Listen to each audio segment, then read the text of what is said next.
Looks like a completely solo day here on the MJ Morning Show. No Fester because Fester is out for a festeroscopy, and, well, they fired Froggy and no Roxanne this morning.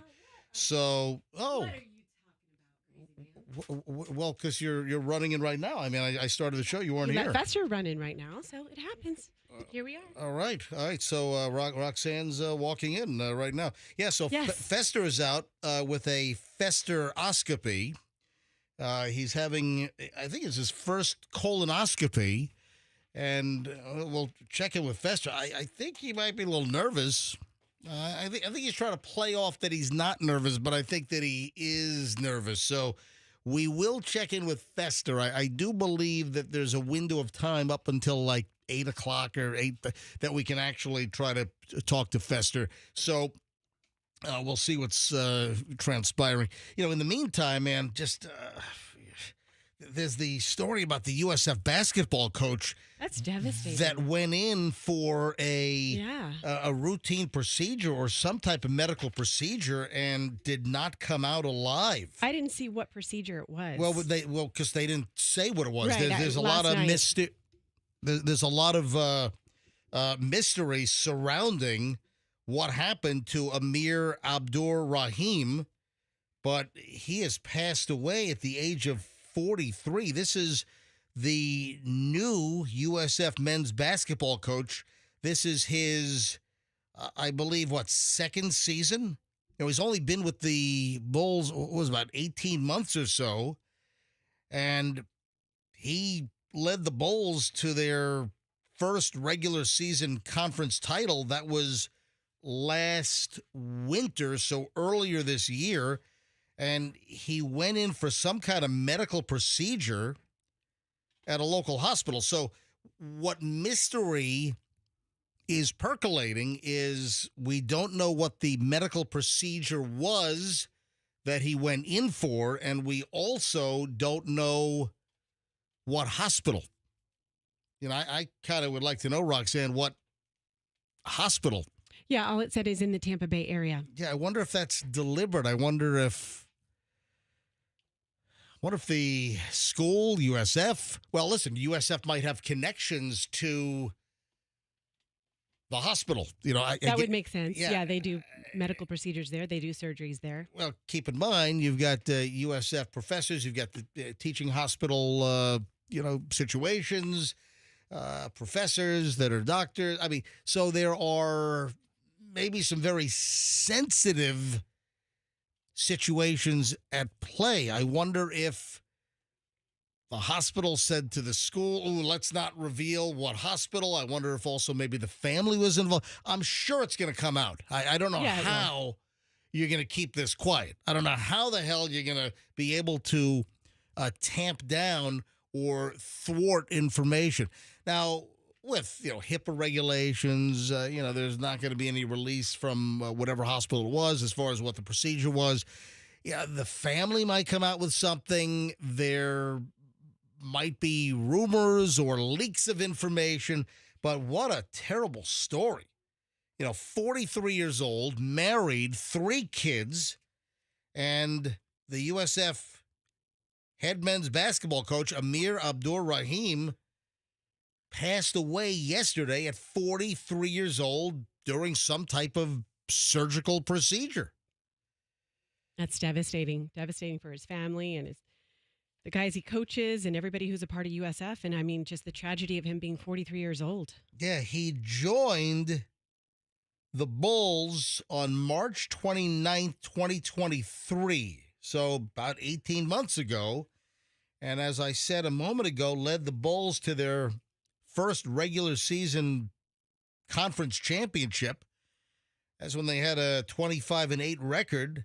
That's never happened. That was the first time in the USF basketball program for men that they achieved those kind of numbers. Wow, here's a statement. In a very short time, Coach Abdur Rahim made an indelible impact on the University of South Florida. In the first season as our head coach, he brought an unmatched enthusiasm, achieved unprecedented success, and helped generate unforgettable memories for Bulls Nation. That's from the USF president. Throughout my time working with Coach Abdur Rahim, I was continually inspired by his leadership and truly admire his sincere approach to connecting with our entire student body. His influence on our student athletes, coaching staff, and the university community will live on forever. Also making national news, I saw the New York Post had this in their sports section last night online. TMZ. I'm on TMZ last night. It wasn't even TMZ Sports. It was regular TMZ had this story about USF basketball coach Abdul Rahim dying yesterday. So again, what hospital, what was the procedure, what the hell went wrong at 43 years old? Unbelievable. All right, speaking of sports, we got Buccaneer Bruce coming back on Sunday. You going to the creamsicle game there, Rox? No, I'm not. Are you? I will be out of town. Are you going to be in Philadelphia? Yes, always sunny in Philadelphia. Good. I hope that's the case this weekend at least. We do have some Bucks things to talk about, though. Wow.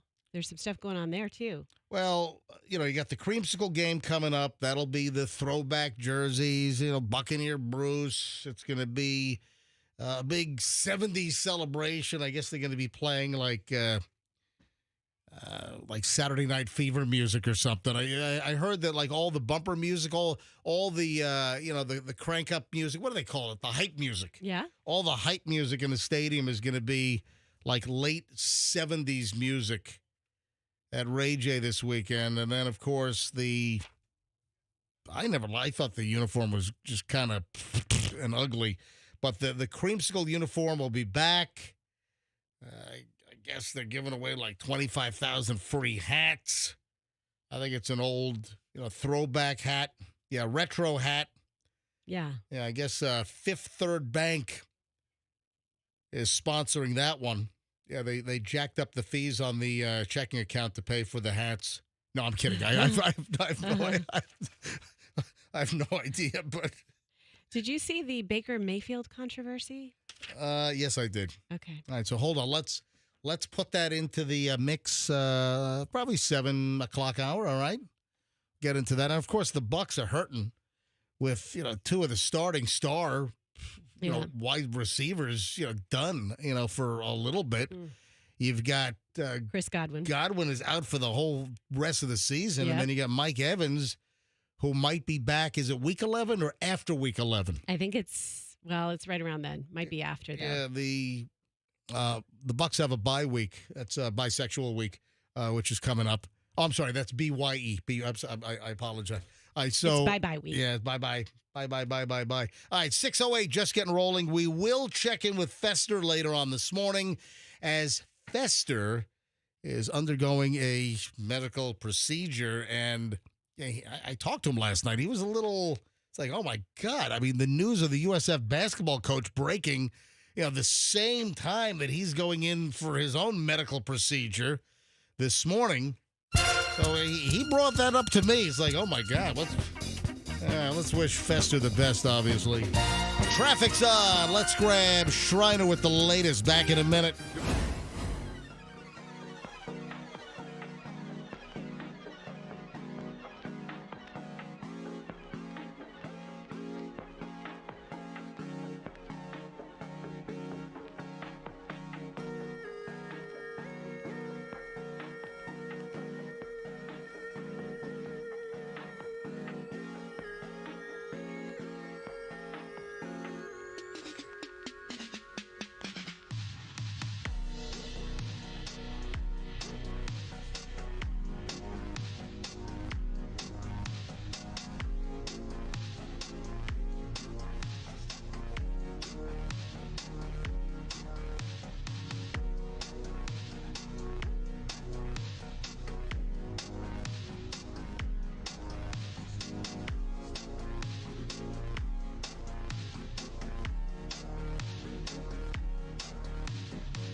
Roxanne this morning, 6:20 on a Friday morning.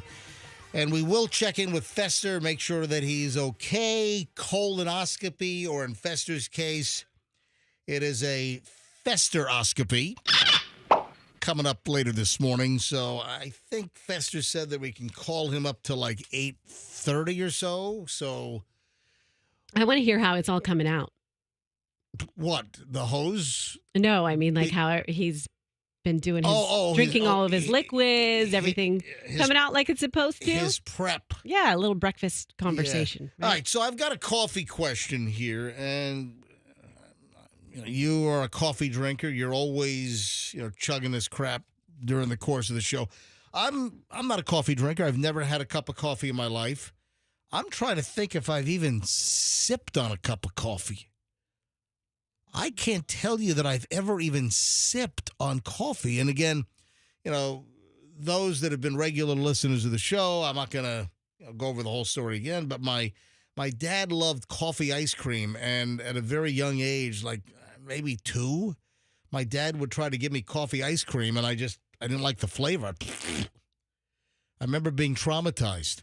So my dad trying to force coffee ice cream on me, I think it just spoiled my desire to have coffee. So I just, also strawberries. I was never a strawberry eater until maybe 8, 9 years old when I finally tried a strawberry. And you know what? You are a product of your environment. My mom never had strawberries in the house. You want to know why? My mom said that strawberries reminded her of noses. And like all the little dots, Ew. like all the little whiteheads and blackheads in people's noses. Why are you putting that out there? Now everybody's going to look at strawberries like that. But I overcame that one. I'm like, I can't remember where I was, but I must have been at someone else's house, or maybe there was a platter out, like a fruit platter. Anyway, I tried a strawberry for the first time. Yeah, I think I was close to 10 years old, and I'm like, oh my God, I love these things. They've got a lot of vitamin C in them. And something about strawberries, you should always eat organic strawberries because they're one of those fruits that really absorbs the pesticides. Yeah, the dirty fruits. Yeah. The fruit, it's that type of skin will absorb. Like a banana. Why the hell do you need to buy an organic banana? You don't. You don't need to spend the extra money. There are just certain things you don't need to buy organic on, but I've heard that there are a number of items that you ought to buy organic, although there's plenty out there that the whole organic food craze is one of the biggest scams ever pulled on the American people, or the world population. Do some research on that. If you want some light reading this weekend, Roxanne, just take a look at that and look up organic foods or organic vegetables. And there's a lot out there that it's like one of the biggest scams ever. Listen, I don't think you necessarily need organic strawberries if you clean them. Make sure you clean the pesticides or whatever residue. Yeah, I'm going to stick with my organic strawberries, but I agree with you on bananas. Well, there are certain things that you just don't need to buy organic on. Like an orange. You really need to, because you're peeling the skin off. Anyway, so where was I? Strawberries. I had my first strawberry at 9, 10 years old. I'm like, these are good. But coffee, I must have sipped coffee. I'm trying to remember. I can't remember the last time I did. But I guess I got just kind of hooked on hot chocolate. So for a hot drink, hot chocolate and tea. I do like tea. Yeah. Tea with a little bit of sugar, honey, lemon, or, whatever. Or I can drink just unsweetened tea. I do like tea, like chamomile and just some of the flavored tea. So I will drink tea. I'm just not a coffee drinker. The reason why I'm bringing this up, because you're a coffee fiend. Not really. I have like half a cup a day. I don't have one with me today.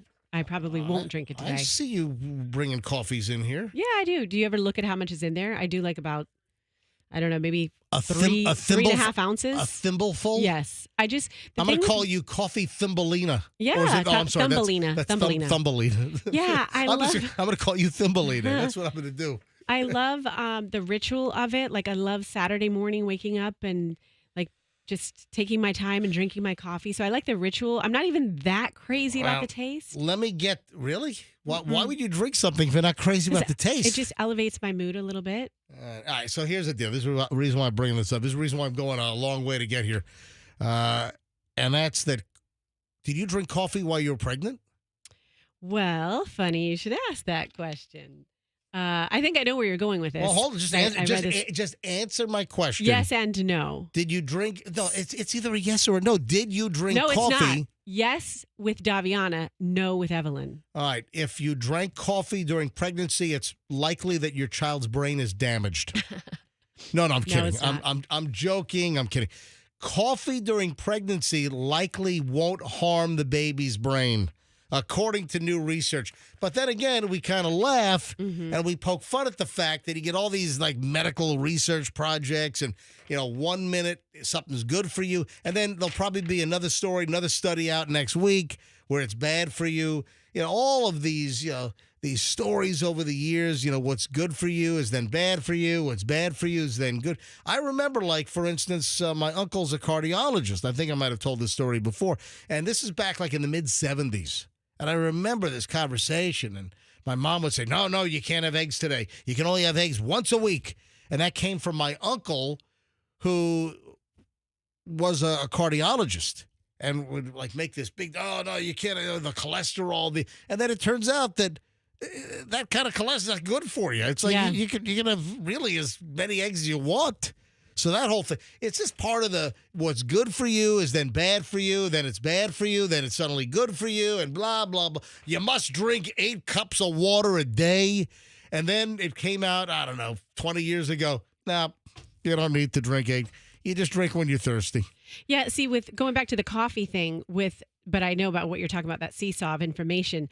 But with Evelyn, I was so strict with my diet. I had these amazing shakes with all these nutrients in them every day. And I never took a sip of coffee, even though the doctors are kind of like, yeah, it's okay if you do it once in a while. Were you drinking those green, slimy sludge shakes? Yeah. Oh, God. Yes, My God. With like brewer's yeast and all kinds of healthy stuff for the baby. I even ate liver with Did you have Evelyn like because bottles? that's good for you. Did you have bottles of supplements all over your kitchen and like blue-green algae and I did some witch's boob? I don't actually, know. witch's tail was one of the ingredients. No, and then with Daviana, I just was so tired. And by the way, I didn't even know I was pregnant with her for a good amount, not a good amount of time, but probably a month and a half or so. Yeah. And then, but Daviana, I drank coffee every single day because I was just exhausted because I had a full-time job for early morning radio and I had a newborn with Evelyn.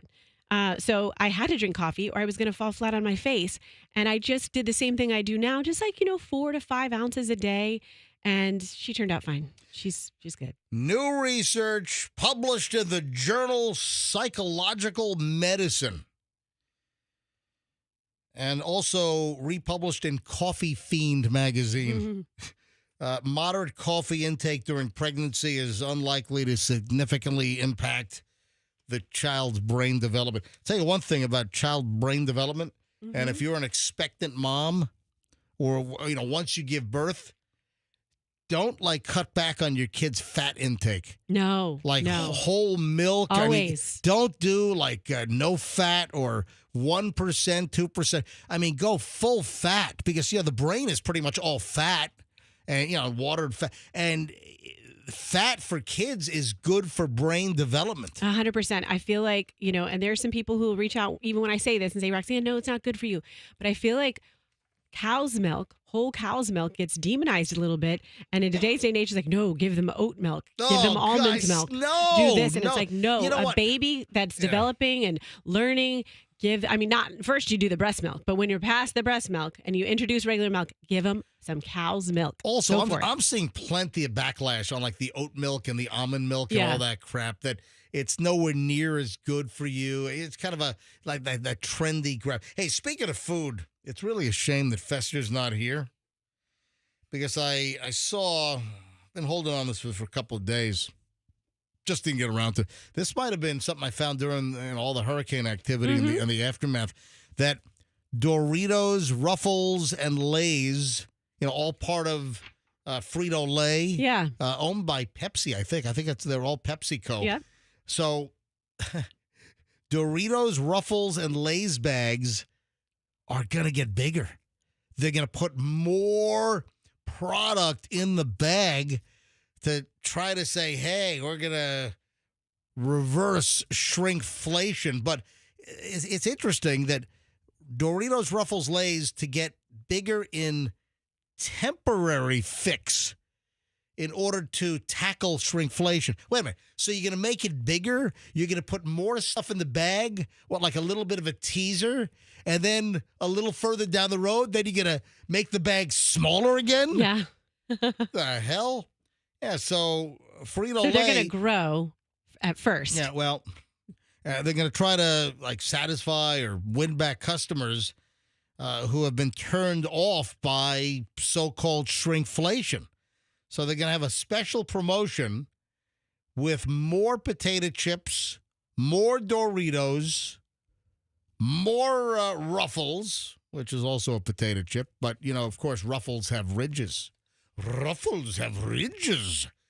Mm-hmm. But I don't understand that. So why would you make the bag bigger and put more product in the bag for just a short amount of time? And then guess what? We're going to snap the chip right from under your feet and make them smaller again. Yeah, you need to go on a diet. You've just loaded up when we made you bigger, and now we're going to scale back. So you lose some lbs. Bonus bags of their products. So even Tostitos and Doritos and Lay's and Ruffles. What about Funyuns? I don't even know if that's a Frito-Lay product. But they're going to contain 20% more chips for the same price at bags in select locations. What? What do you mean? What do you mean select locations? The hell does that mean? So you might get more in Louisiana, but you're not going to get more in Georgia or Florida? Nope, not happening. Yeah, I'm trying to see if there's a list here. I don't see a list. Like what locations? So more chips from Frito-Lay in select locations, but I don't see a list of what the hell the select locations are. That's weird. The hell's that all about?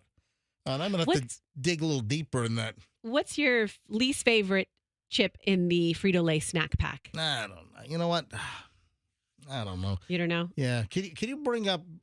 I'll tell you. I'll address that next. Can you go to Fester's computer and just bring up like the snack pack of the Fritos products?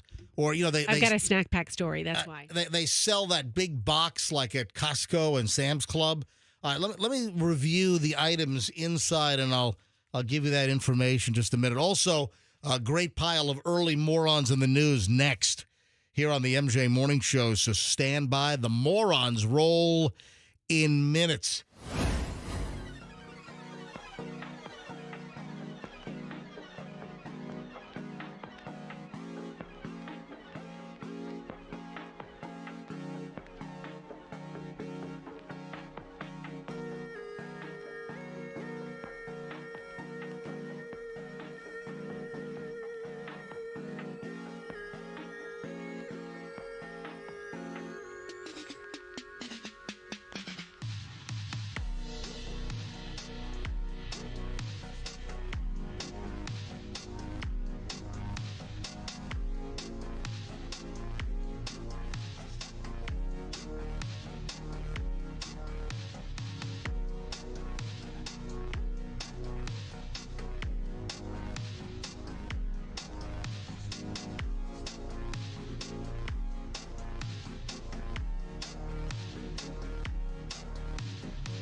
6:42 at the MJ Morning Show. MJ Fester, Roxanne typically, but Fester out because he's having a colonoscopy this morning. So it's Roxanne and me. All right, before I get to the early morons of the news, Roxanne, you wanted to tell a funny Frito-Lay's snack pack story? More of a, well, first I ask you what your favorite is. It's more of an observational story. Now, is this an accurate depiction? Because you brought up is this like Sam's Club or Costco? This is Sam's Club. Sam's Club. All right, so this is the Sam's Club Frito-Lay Classic Mix Variety Pack. And these are, what, 1 ounce bags? And you get 50 of them for $23. And included in this, folks, if you're just tuning in, you're like, what are they talking? I had an item in the last segment that Frito-Lay was going to increase the number of chips by 20% in in their snack bags, but only in some locations. So what does that mean? Like maybe in Tallahassee, but not Fort Lauderdale? Yeah, like little pop-up increases in the bags. That's weird. In Dade City, but not in South St. Pete. Where the hell are they going to increase what locations? What determines? Anyway, so we get into this discussion on the Frito-Lay's chips and then Roxanne asks me, what's your go-to in that pack? Like, what do you when you get grubby and say, no, I need this one. Which one do you grab? Hang on. So in the Sam's Club Frito-Lay Classic Mix Variety Pack, you've got the regular Lay's potato chips in the yellow bag. You've got Doritos. You've got Cheetos. You've got Fritos. You've got sour cream and onion Lay's. And then they round it out with Ruffles. Mm-hmm. Oh, look at this also. That's interesting. What? And then the number, it's not equally distributed. Out of the 50, it's not like an equal number of bags. They have, looks like 6 regular Lay's, right? 10 bags of Doritos, 16 bags of Cheetos, 8 Fritos. People love getting that orange dust all over them. 4 sour cream and onions, and then 6 Ruffles. Mm-hmm. Why are there 16 bags of Cheetos and only 6 bags? So you want to know what my go-to is? Yeah. You might say, boring, but the regular classic Lay's. Okay, that's fine. That's fine. So we were laying all these out last night. We had a little PTA, event at the school, and we're laying these stacks of chips. Is this your drunk PTA meetings where you guys get all liquored up? I have never said any of my PTA members drink, ever. Oh, did I just concoct that in my head? You just made that up in your head. You like to say West Chase winos. Did I just concocktail that? Yes, you did. I really just drink with my family. It's concocktail time. You concocted tail. Yes, you did.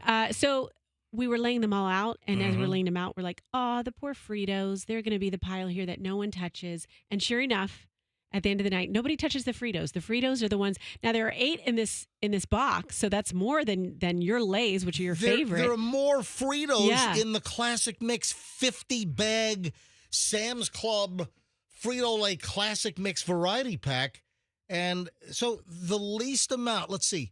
It's the regular chips. Right. Well, wait a second. Oh, the least actually is the sour cream and onion. Yeah, there's only 4 bags of sour cream and onion. I see. Now, every time I'm at a kid's birthday party, it's so true. You look in the box, you look in the variety box, and just sad little Fritos are left in there. Nobody wants them. Yeah. Now that I told you this, you'll notice. So why the hell are there 8 bags of Fritos in there? Yeah, they haven't figured that out. I wonder if in this lineup of 6 different Frito-Lay's chips, I wonder if any particular one is significantly cheaper to manufacture. Good question. Yes. Yeah, that probably plays into it. Very interesting. All right, let's do some early morons in the news here on the MJ Morning Show. Had this earlier in the week. I just didn't get around to it. Man, this is crazy.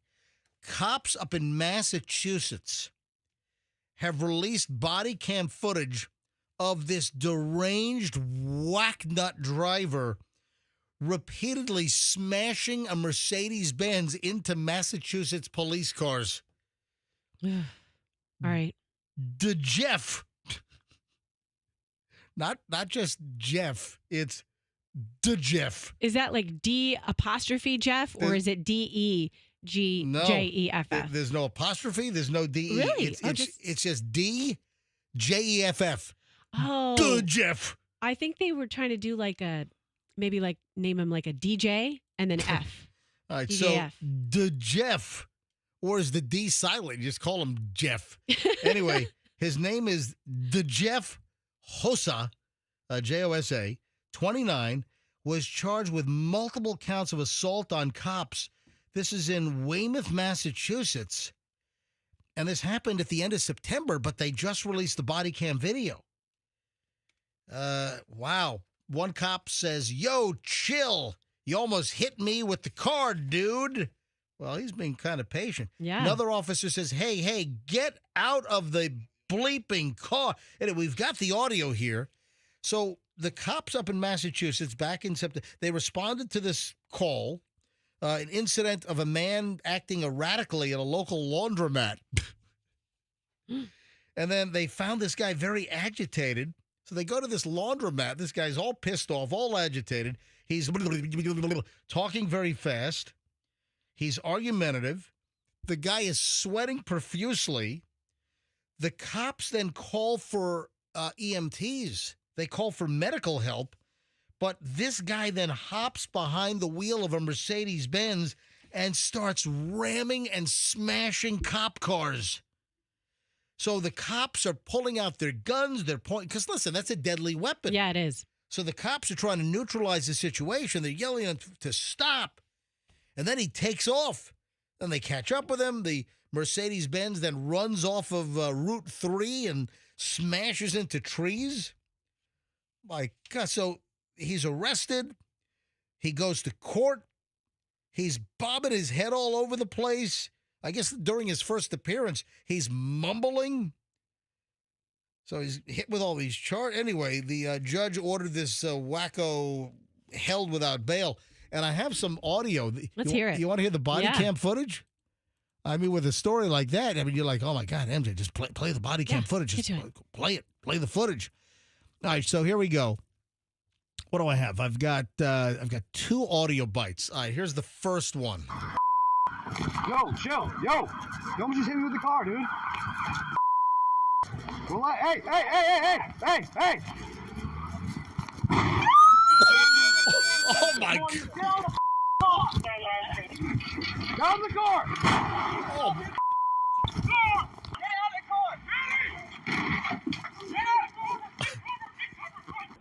there's like 30. Those are good. Those are like out of my sound effects library. Yeah, they really are. That's like, that's like one of them sounded like this. Andrew, the second cut, is it different? All right, here we go. So this is a different body cam. So some of the audio might be similar. This is just a slightly different perspective from a different officer's standpoint. He hit a cruiser. Oh my God, you hear that? Holy That's a big one. Shit, listen. He hit a cruiser. Oh, God.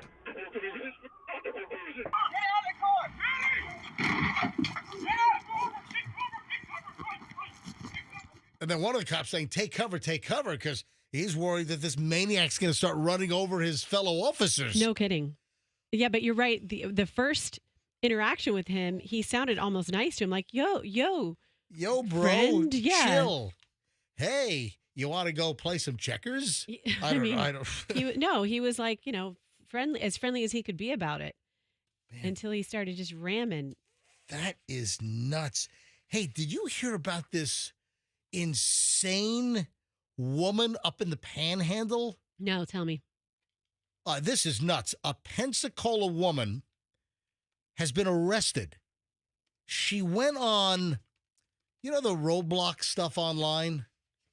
She goes on a Roblox site. It's a gaming platform. Okay. It's Roblox. It's a gaming deal. Mm-hmm. This woman, who first of all is scary as F as far as her mugshot. Whoa. This woman, this is up in Pensacola, arrested after she instructed a 10-year-old kid over social media on Roblox, instructed the kid how to kill a 2-month-old baby and then stab and slash the throats of adults. Oh, my God. By the way, this lady looks exactly like you'd imagine. Well, the child didn't act on that, right? No. This is according to the Escambia County Sheriff's Office, where they put the scam in Escambia. 36-year-old Tara Alexis Sykes. Psycho. That's good. Yeah, Tara Alexis Psycho was arrested, charged with attempted murder while engaging in aggravated child abuse. I mean, you got to be careful. You have no idea who the hell your kids are interacting with online. And you got really this don't. psycho lady, her mugshot just exudes like out of her freaking tree. I mean, I'm like totally. She looks like a demon. Cuckoo for Cocoa Puffs. Yeah, according to the sheriff's office, Sykes told the child to purposely drop the infant on a solid floor to try to kill the infant. What the? Ugh. And then Deputies were contacted by the Gulf Coast Kids House after an infant had suffered serious injuries from being dropped on a kitchen floor by a 10-year-old. Deputies said they found that Sykes had communicated with the child over the social media gaming platform Roblox. Sykes gave the child multiple ways to kill the infant, which included drowning the infant in a bathtub, burning the infant with scalding water. This is horrifying. I mean, this terrifying me. What kind of folks? These psychos are among us. And they're interacting with our children if you don't know what your kid's doing online. So cops said that Sykes also told the child that they could kill the adults they were living with by cutting their throats with a knife while they slept, and then burn the house down by dousing their bed sheets with aerosol spray and setting them on fire. My God, what is wrong with this woman? So obviously she's crazy. Oh, out of her freaking mind. She is living up to her name, Psycho. Yeah, Sykes. Psycho. Tara Alexis Sykes. She is like, what would even possess her to do this? I don't know. This is absolutely nuts. All right, 7 o'clock hour. I mean, you know what? In her mugshot, she looks possessed. Yeah. She looks absolutely nuts. All right, 6:54 at the MJ Morning Show. 7 o'clock hour starts next here on 104.7 FM, Q105. We'll check.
right, you got the MJ Morning Show, 7:03. A 7 o'clock hour is here, of course, around 7:25 or so. We'll start an hour and 20 minutes of nonstop MJ. That's on the way in just a bit. We are following Fester this morning. We will call Fester. You know what? Maybe I'll call Fester right now. Give him a buzz. Yeah, let me give him a buzz, and then we'll buzz him later on as well. That's kind of weird. Why push the buttons and it kind of the song just kind of, even though it's faded down, it's like bing, bing, bing, bing, bing, bing, bing. I think Fester was kind of jolted by the USF basketball coach story yesterday. Oh, I bet. The timing of it as well. Yeah, as Fester's going in for a surgical procedure this morning. Hello? Hey. Hey, buddy. How you doing? Good. Everything all right? You know, I got the squirts. All right. I don't need to hear about the squirts. All right. Yeah. Everything's okay. I don't need to hear. I did ask earlier if everything was coming out okay. I don't need to hear the sound effects either, Mike. Why am I pushing the buttons? Why am I doing this? Why am I pushing the buttons? No impulse control. No, not at all. All right, so Fester, what time does your procedure begin? What time do you have to show up? Are you going to a hospital or are you going to one of the outpatient, surgery centers? I'm going to the Brandon Butt Clinic. The Brandon Assmaster Clinic. No, really. Where are you going?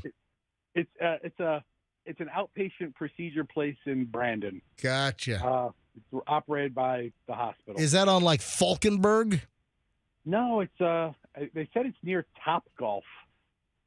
Oh yes, okay. Is that is it a TGH setup? Yeah, I do all my medical stuff through USF and TGH. Yeah. Well, yeah. Hey, so last night you obviously talked about the USF basketball coach with me. By the way, was I helpful? I was out on my walk last night, did about 3 miles, and I had a nice conversation with Fester. And did I soothe and calm your nerves a little bit, or you just are not nervous or worried at all? Both. I'm not nervous about the procedure. Listen, I've had plenty of friends, including you both, who've told me that it's going to be an easy day, so I'm not concerned about it. Yeah, listen, the worst part of a colonoscopy is the prep. There's nothing to it. Oh, by the way, Andrew is reminding me that Top Golf is off of Falkenberg. So, that USF brand that I've seen the building. In fact, I think I was supposed to have my kidney stone busted up, my 10 millimeter with that lithotripsy thing from the fabulous, incredible Dr. Malcolm Root. I think I was supposed to have it done out there, but then he said, you know what, I want to do it at the hospital. So I had it done at TGH on Davis Islands. But, that's a well-known surgery center. So, Fester, I've had 2 colonoscopies. Again, just preventive. My doctor said, hey, you know what? You're 46. Yeah, have your first one right now. Don't wait till 50. Let's just get a baseline. And then I've had 2 since. I've had 2 total, and everything nice and clear. And I just told Fester, I said, the prep is the worst part.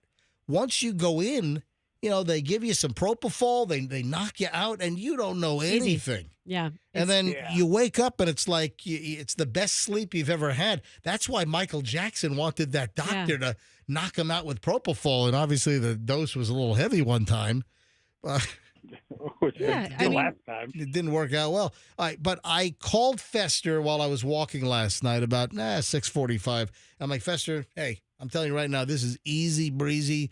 The prep, drinking all the Gatorade and the Miralax, and I told him, hey, listen, the second one I did Clenpeak, and it was fantastic. It was very easy, but Fester's doctor doesn't like the Clenpeak, wants the more traditional clean-out method, the normal Miralax Roto-Rooter thing going on. And I said to Fester, I said to you, Fester, and tell me if I'm right or wrong. I said, listen, don't worry about it. Don't have any nerves. You go in, and then you wake up, and it's all done. That's it. And I'm, I don't want to. I guess I could say I'm looking forward to the prep being over. Yeah, the hard part is over. I'm looking forward to having a garden hose shoved up my butt with a camera on the end. I mean, I'm looking forward to that too. I wish I was awake for it. And maybe they'd buy me dinner afterwards. But with the circumstances being what they are, I'm just excited to get the prep over with. And then, I for example, this morning, during the morning show, I probably drink a half a gallon of liquid. I always have a Yeti cup in there with me. I can't drink anything. I can't, eat anything. Of course, today, so I'll be glad when it's over. What time are you leaving to go to the facility? What time is your casting call for lights, camera, action? Let's see your booty. Yeah. Take those pictures of your butt. I'll be on the casting couch about 9 a.m. So I figure I'll leave my house maybe at 8. Dude, you could have come here. You could have come to do the show for the first half. No, because he's using the restroom. Oh, we could have just brought in a bucket. overall, I think. Listen, we could have. You're absolutely right. I actually have a white bucket in the morning show office. I'm sure you do. I just had a pool noodle and some kitty litter. I'd really be in shape. Hey, but no. So Fester, with you going in this morning for the colonoscopy, and then the story about the USF coach in for a surgical procedure as well, did that make you nervous? Because I know you did bring it up, and you okay? So first of all, the loss of coach at age 43 is a tragedy. It's awful. And by the way, there's some more detail that's coming out, and I don't know if you've heard this yet, but there are reports that is he the former University of Georgia basketball coach? I know he's been the coach of USF for one. No. I'm talking about Tom Crean. Yeah, you didn't say. Okay. So Tom Crean. Yeah. Who apparently Tom Crean is he the former? Yeah, through 2022. All right, so former head. Here's what we're finding out: the former head coach for the University of Georgia men's basketball team posted this. Joni and me were with Amir's family tonight at Tampa General. We were wondering what hospital. I'll have more to say about Amir later. We love the Abdur Rahim family.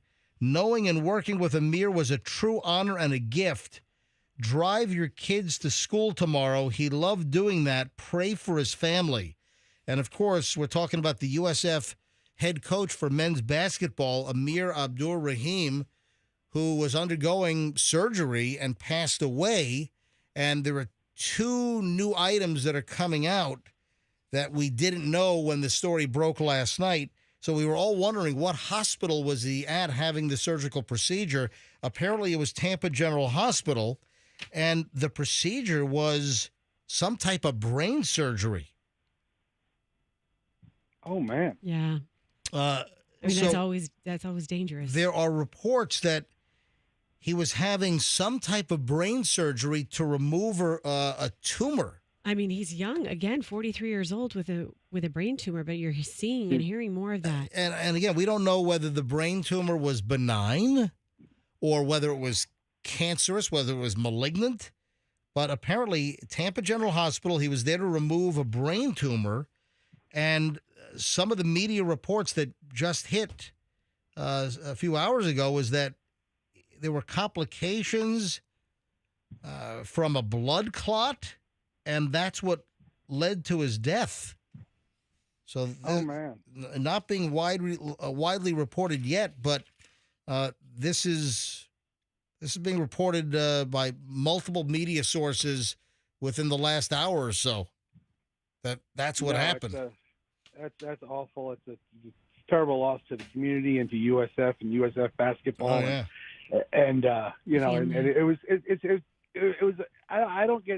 I don't get shocked by the passing of many people, when I hear it in the news.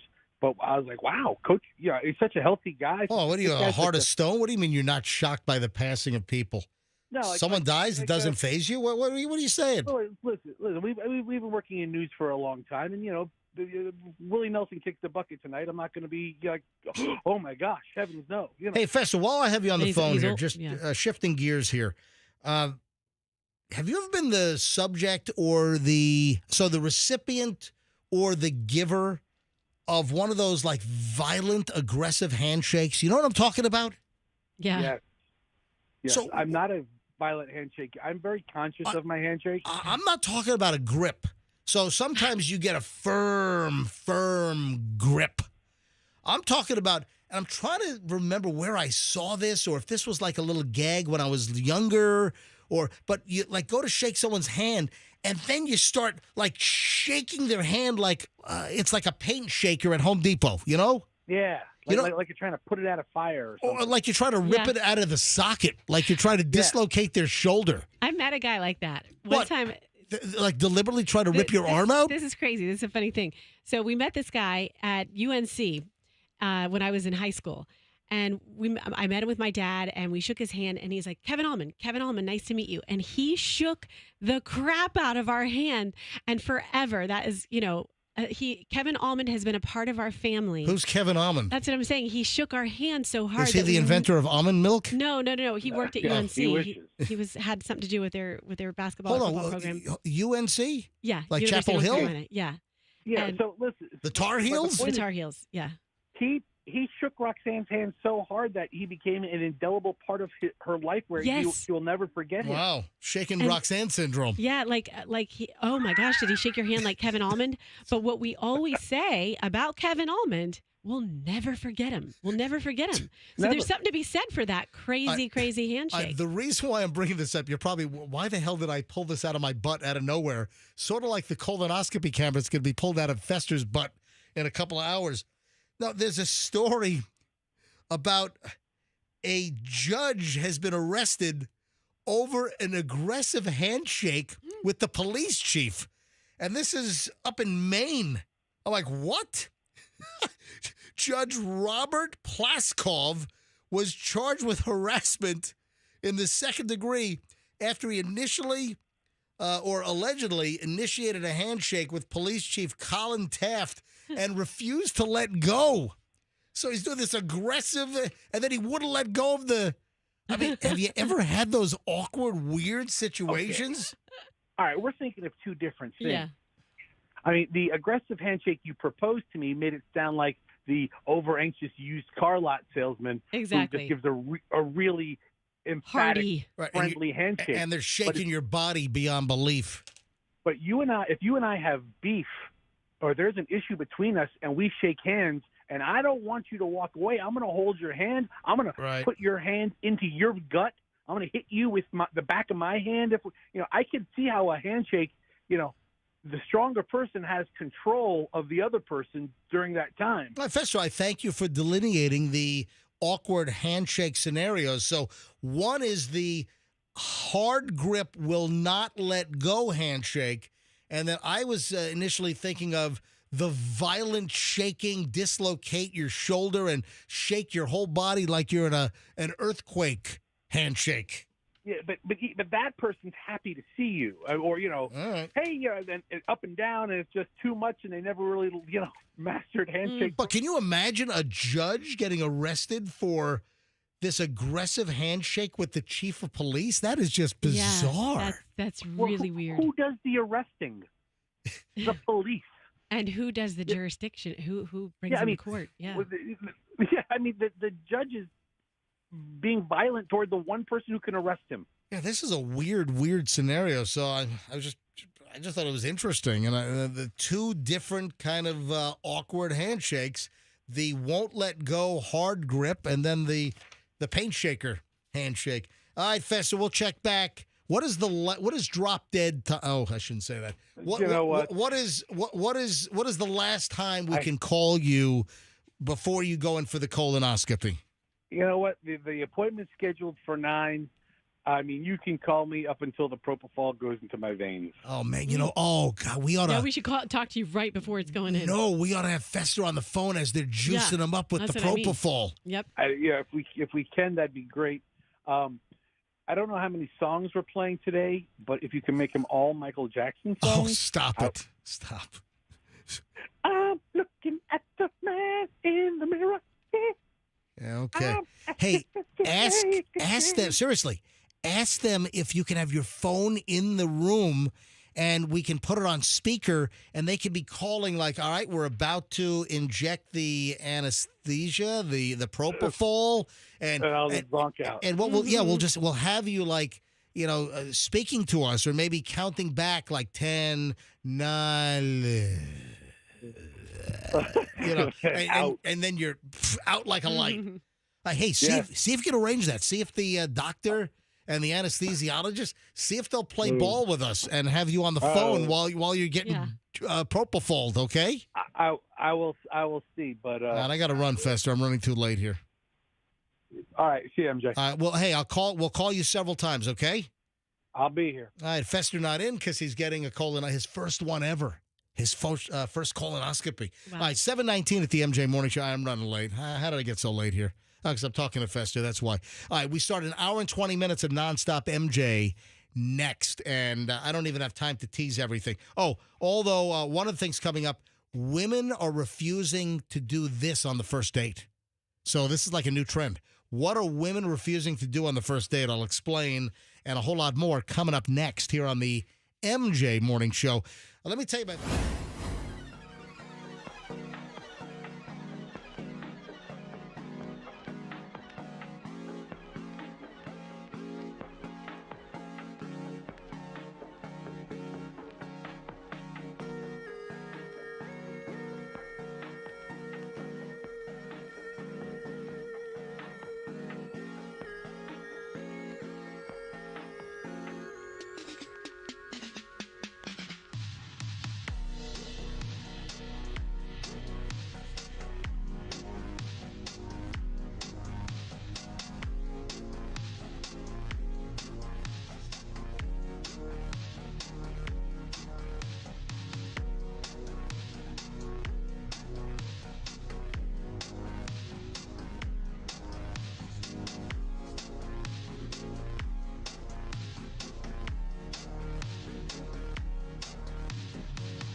Not the T-Mobile commercial with those goof bags from Scrubs. No.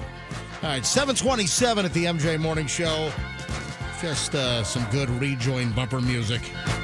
We start an hour and 20 minutes of nonstop MJ next. And if you want to keep track, go ahead. Go ahead. Keep track. It's going to be even more than an hour and 20 minutes of nonstop MJ.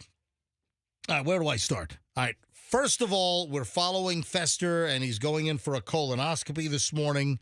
Stand by for that. Oh, I did drive by the Walgreens at Kennedy and West Shore yesterday, and they do still have the twin Redboxes outside. Oh, do they? Yeah, I wonder if I can, since Redbox is out of business, can I just drive up and just unbolt them from the sidewalk?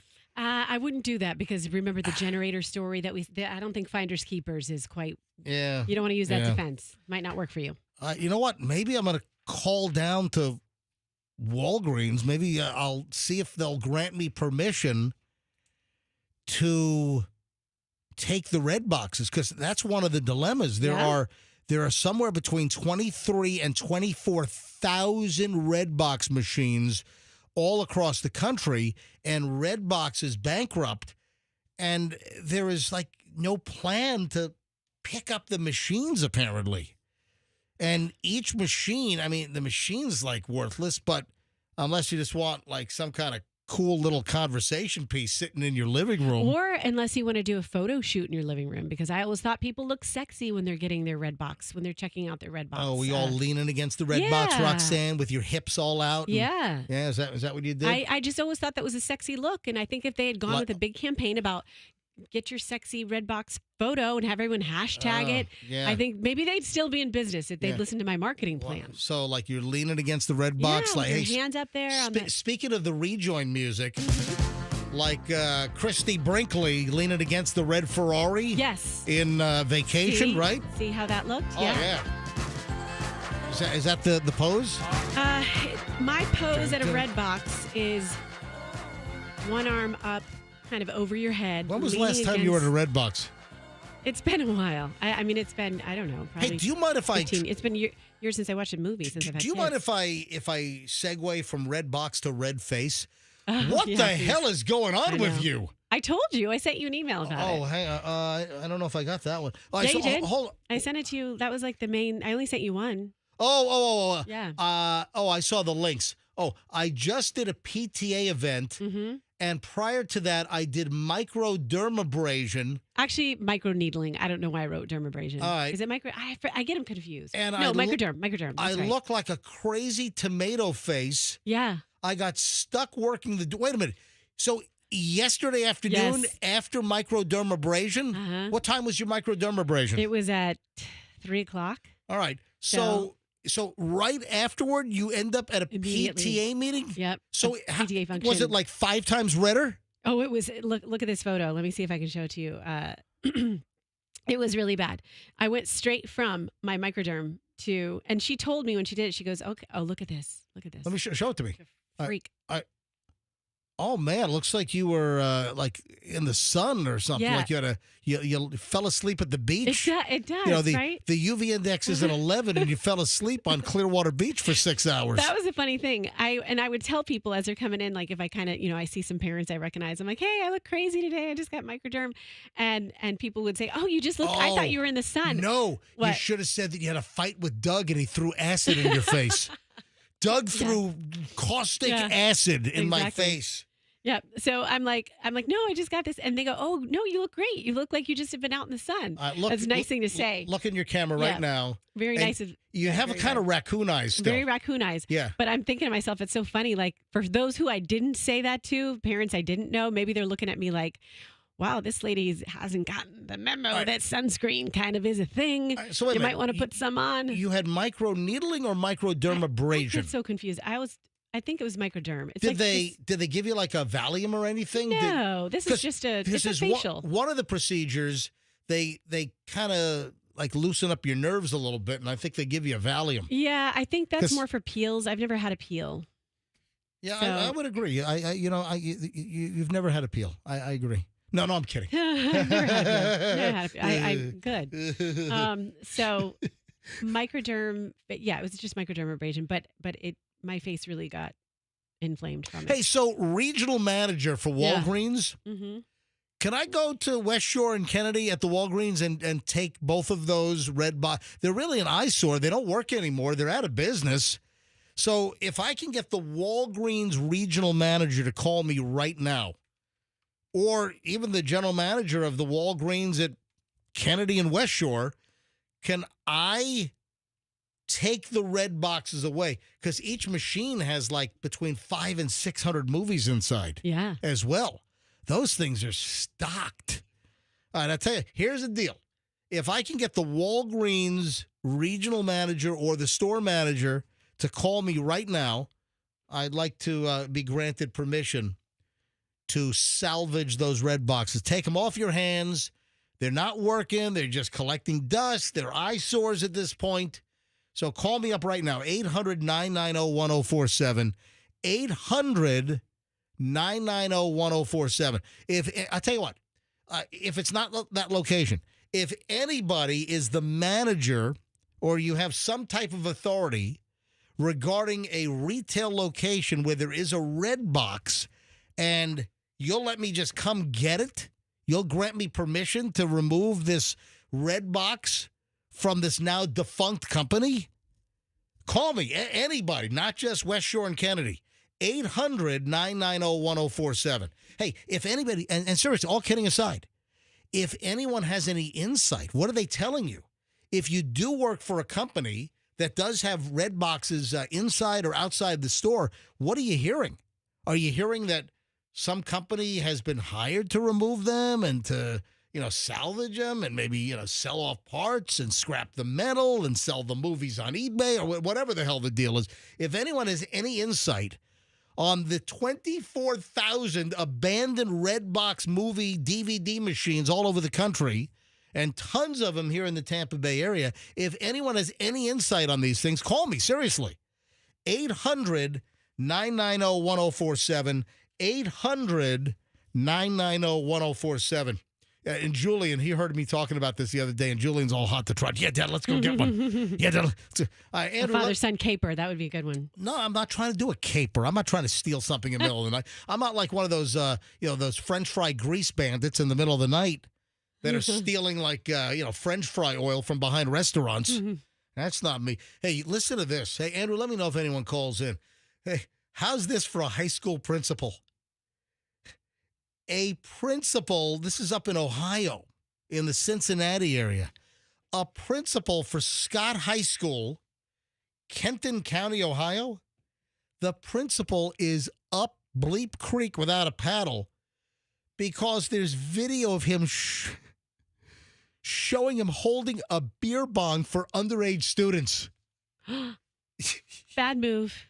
No judgment there. No, he did not use good judgment there. I said Cincinnati area. It's actually Kentucky because, you got northern Kentucky, which is part of the Cincinnati market.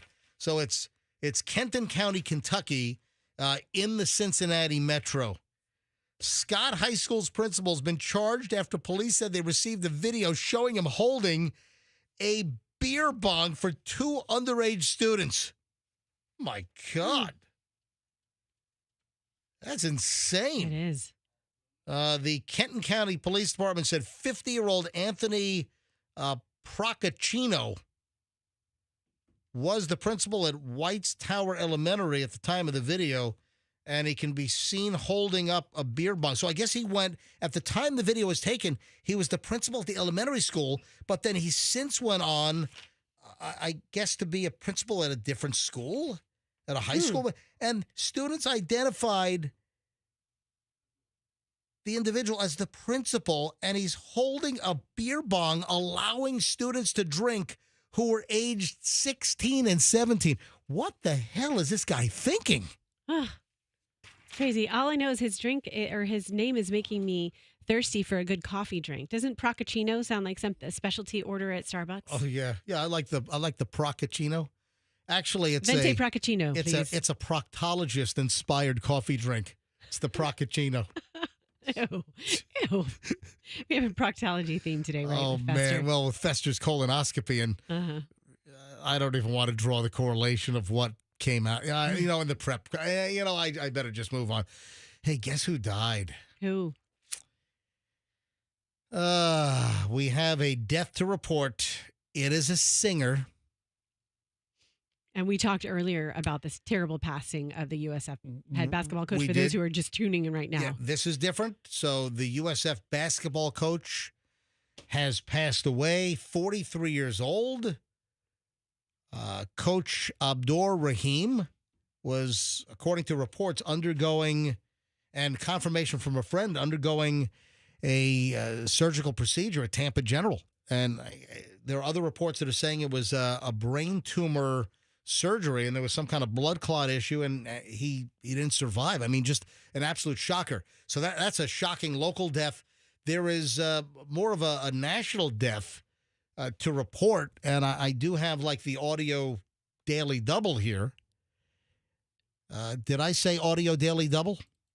Yes. I did. I did say audio daily double. All right, so let me give you a clue. So this is I'm going to give you one clue. Gopher. So a death to report, and the clue is gopher. Oh, gosh. Roxanne, any idea? Gopher. I just think of Caddyshack, or is that the clue is gopher? No, it's nothing to do with Caddyshack. Would anyone like to guess? The clue is gopher. No, Andrew, I can't say that. That'd be a dead giveaway. I can't say. Oh, I shouldn't say. The guy passed away. I shouldn't say dead giveaway. Okay, right, I think I know it, but I don't even know him. So. You think you know the answer? So I was going to go to phones to see. Yeah, go to phones. I'm not going to say it. All right, let's go. Does anyone know who has passed away? And the clue is gopher. If you know, phone now, 800-990-1047. Who has passed away? And the clue is gopher? 800-990-1047. Does anyone know? 800-990-1047. All right, phones are ringing. Andrew is screening away. Let me bring up the phone screener since Fester usually does that, but Fester's not here. All right, screen. All right, phones are ringing. All right, the clue is gopher, and this individual passed away. You might not know his name, but you'll certainly know every line is ringing. All right, Andrew, I might just take lines unscreened. I mean, I'm on a 20-second delay. I can do whatever the hell I want. All right, Andrew, can I take line one? All right, take line one. All right, don't take line one. All right, I'm just going to take calls. I can't wait. Good morning, MJ Morning Show. Who's this? This is Stephanie. Stephanie, where are you calling from? I am calling from Riverview. All right, Stephanie in Riverview. The clue is gopher. Who passed away? I can't think of the actor's name, but I want to say it's a guy from Love Boat. The actor. Oh, so yeah. Fred Granby played Gopher. No, that's not correct. But you could be barking up the right boat. Now the clue is Gopher, who is Fred Granby still alive? Yeah, he is. Yeah. So, we're starting that rumor because a lot of people are sending me DMs that it's Gopher. No, it's not Fred Granby, the guy that played Gopher on the Love Boat. And hang on a sec. But thank you. Good guess. Hi, good morning. But that would be too easy. MJ Morning Show, who's this? This is Cheryl. Cheryl, where are you calling from? I am calling from St. Pete. All right, who passed away? That's who I was going to say was the caller before was Love Boat. Yeah. Well, listen, you might be, like I said, barking up the right boat, but it's not Gopher from Love Boat. Look, all the other lines just hung up. I think everyone was guessing Gopher. Hang on, I'm just grabbing lines here. Hi, good morning, line 5. Who is this? This is Carmela. Carmela Soprano. You might know the real answer. Carmela, where are you calling from, Carmela? I'm calling from Port Richey, but I live in Hudson. All right, very close to each other. You ever go scuba diving in the Hudson Grotto? No. I have with Julian. That's where he got certified. All right, so Carmela, by the way, are you related to a mob boss from New Jersey? I am not. Okay, just checking. All right, do you know the answer? What am I getting at when I say that someone passed away and the clue is Gopher? Well, I don't know the gentleman's name, but it's the man who sang the theme song from Love Boat. That is. Sometimes I watch it if I can find it on YouTube or on one of the streaming services. Yeah. Anyway, yeah. I still like it. Yeah, Jack Jones. I had no idea that was the guy's name. I wasn't familiar with Jack Jones, but I think we're all familiar with that song from the Love Boat. Yeah, he passed away at 86. Yeah. Hey, thank you for playing along, Carmela. You're welcome. I'm happy to finally talk to you guys. I call every time there's a contest, so thank you. I'm going to get through for that too. Yeah, unfortunately, you won Jack Squat right now, but you I know you get to. That's okay. You know what? My Maybe reward is getting to talk to you guys finally. So I'm just I'm kidding, happy. Carmela. You just won a Royal Caribbean cruise. All right, just kidding. No, Sorry. you didn't. All right, all right. Have a good day, okay? You also. Thank you. All right, bye-bye. What time? 7:44. All right, I've got my little teased item coming up in just a minute about women are refusing to do this on the first date. So hang on. I'll get to that in just a second. I got a piggyback first date story for you. All Something right. I just read that women are asking to be done. Well, hang tight on that. We'll get to that. But I can squeeze this in. I don't know if society needs this. Do you know what's making a comeback? This is a fashion accessory. This is a brand. And I don't know if it's, I'm trying to remember. This fell out of favor and now it's coming back around. All right, think of like a fashion brand or accessory items that might have been really big in the 90s and maybe into the early 2000s that just kind of evaporated. Anything in particular?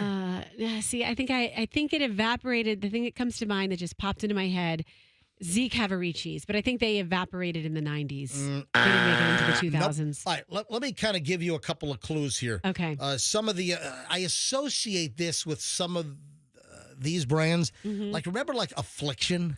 Yes. And what was the other? Ed Hardy. Ed Hardy. Yeah. Yes. So right around the time of like the popularity of Affliction and Ed Hardy, what other name pops into your head? I just said I said Ed Hardy. That's all I can think of. V. Vidal Sassoon. No. No. V. V. Va. Va. Va. Va. Va. Va. Va. What are we doing? Von Schritzenberg. No. Remember Von Dutch? Von Dutch. Yes. Okay, yeah. So yeah. apparently Gen Z is bringing back Von Dutch. Oh, okay. Good for them. What do they like about it? The likes of Bella Hadid. I don't know why the hell she's famous. And then Kylie Jenner. That now they're sporting Von Dutch. VD. I just remember, who was the that 70s show? Ashton Kutcher. Yeah. I just always remember that Ashton Kutcher was always seen like in a Von Dutch mesh trucker's baseball cap. Now, whenever you say Ashton Kutcher, I just say in my head, shady. Shady by association, right? Oh, because of Diddy? Yep. Yeah, so apparently Von Dutch hats are making a comeback. I don't know why. So heads up on that. We'll look for that. All right, 747 at the MJ Morning Show, the Queen of the Skies, the 747, the most gorgeous airplane ever made. Gone before its time. All right, anyway. I heard you. I'm not. You don't have to answer if you don't want to talk about it, although you always put me on the spot.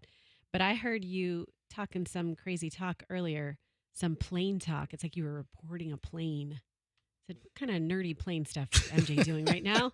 Well, during the commercial break? Yeah. Yeah, Michelle called me to tell me that, like, for the third time this week, FedEx Heavy landing on one right. Oh. Yeah, FedEx Heavy. What in the world does that mean? Well, a wide-body FedEx freighter, a 767-300F for freighter. And for whatever reason, multiple times this week at 6 a.m., we've got this huge 767 lumbering freighter, rolling over the houses in South Tampa on a one right approach when it should be out on the water on a one left approach. And it rattles the neighborhood. The heavies, make a hell of a lot of noise. Whether it's the MD-11, whether it's 767, Airbus 330. And sometimes we get like every once in a while you get a military plane that lands. Okay, I'm sorry to ask. Okay. All right. Forgive me. So FedEx Heavy, what the hell are you doing landing at 6 a.m. multiple times this week on Tampa International's one right? All right, move it along. Yeah, why'd you ask me that? You know me. All right, so women are refusing to do this on the first date. Do you have a guess? Oh, smooch. Nope. Women are refusing to do this on the first date. What do you think? Have their feet rubbed. That's creepy. Can you imagine a first date? Would you ever do that? Did you do that to Michelle? Can I suck on your toes? No, it's not physical. I know that when you hear that women are not doing this on the first date, it's like kiss or what base and go all the way. And no, it's nothing to do with physical activity. It's nothing sexually related. Okay. Okay. They're refusing to meet, to go alone. Maybe they want to bring a girlfriend. They're refusing to drink. Nope. They're refusing to wear makeup. But that is somewhat related to the story. I'm just going to cut to the chase. Okay. We have a lot to do today. Yeah, this could go on for a while. We got to check in with Fester soon as well.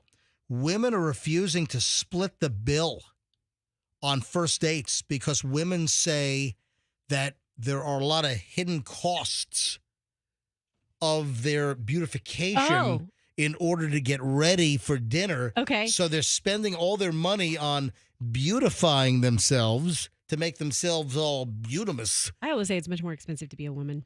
It really is. Yeah, listen, female influencers on social media are talking about how they're not splitting the bill on a first date because there are hidden fees in getting ready for the date, like these expensive pre-date beauty enhancements. I'll take it a step further. I read this same story somewhere else. And so how the hell did you not know the answer to the question then? Because I remember how I told you, well, I'm going to tell you something that women are asking for now. Because the version that I read said women are billing men for their glam squad, essentially. Wait, so women are giving a bill to guys to get ready for the date? The guys have to pay for it. Yeah.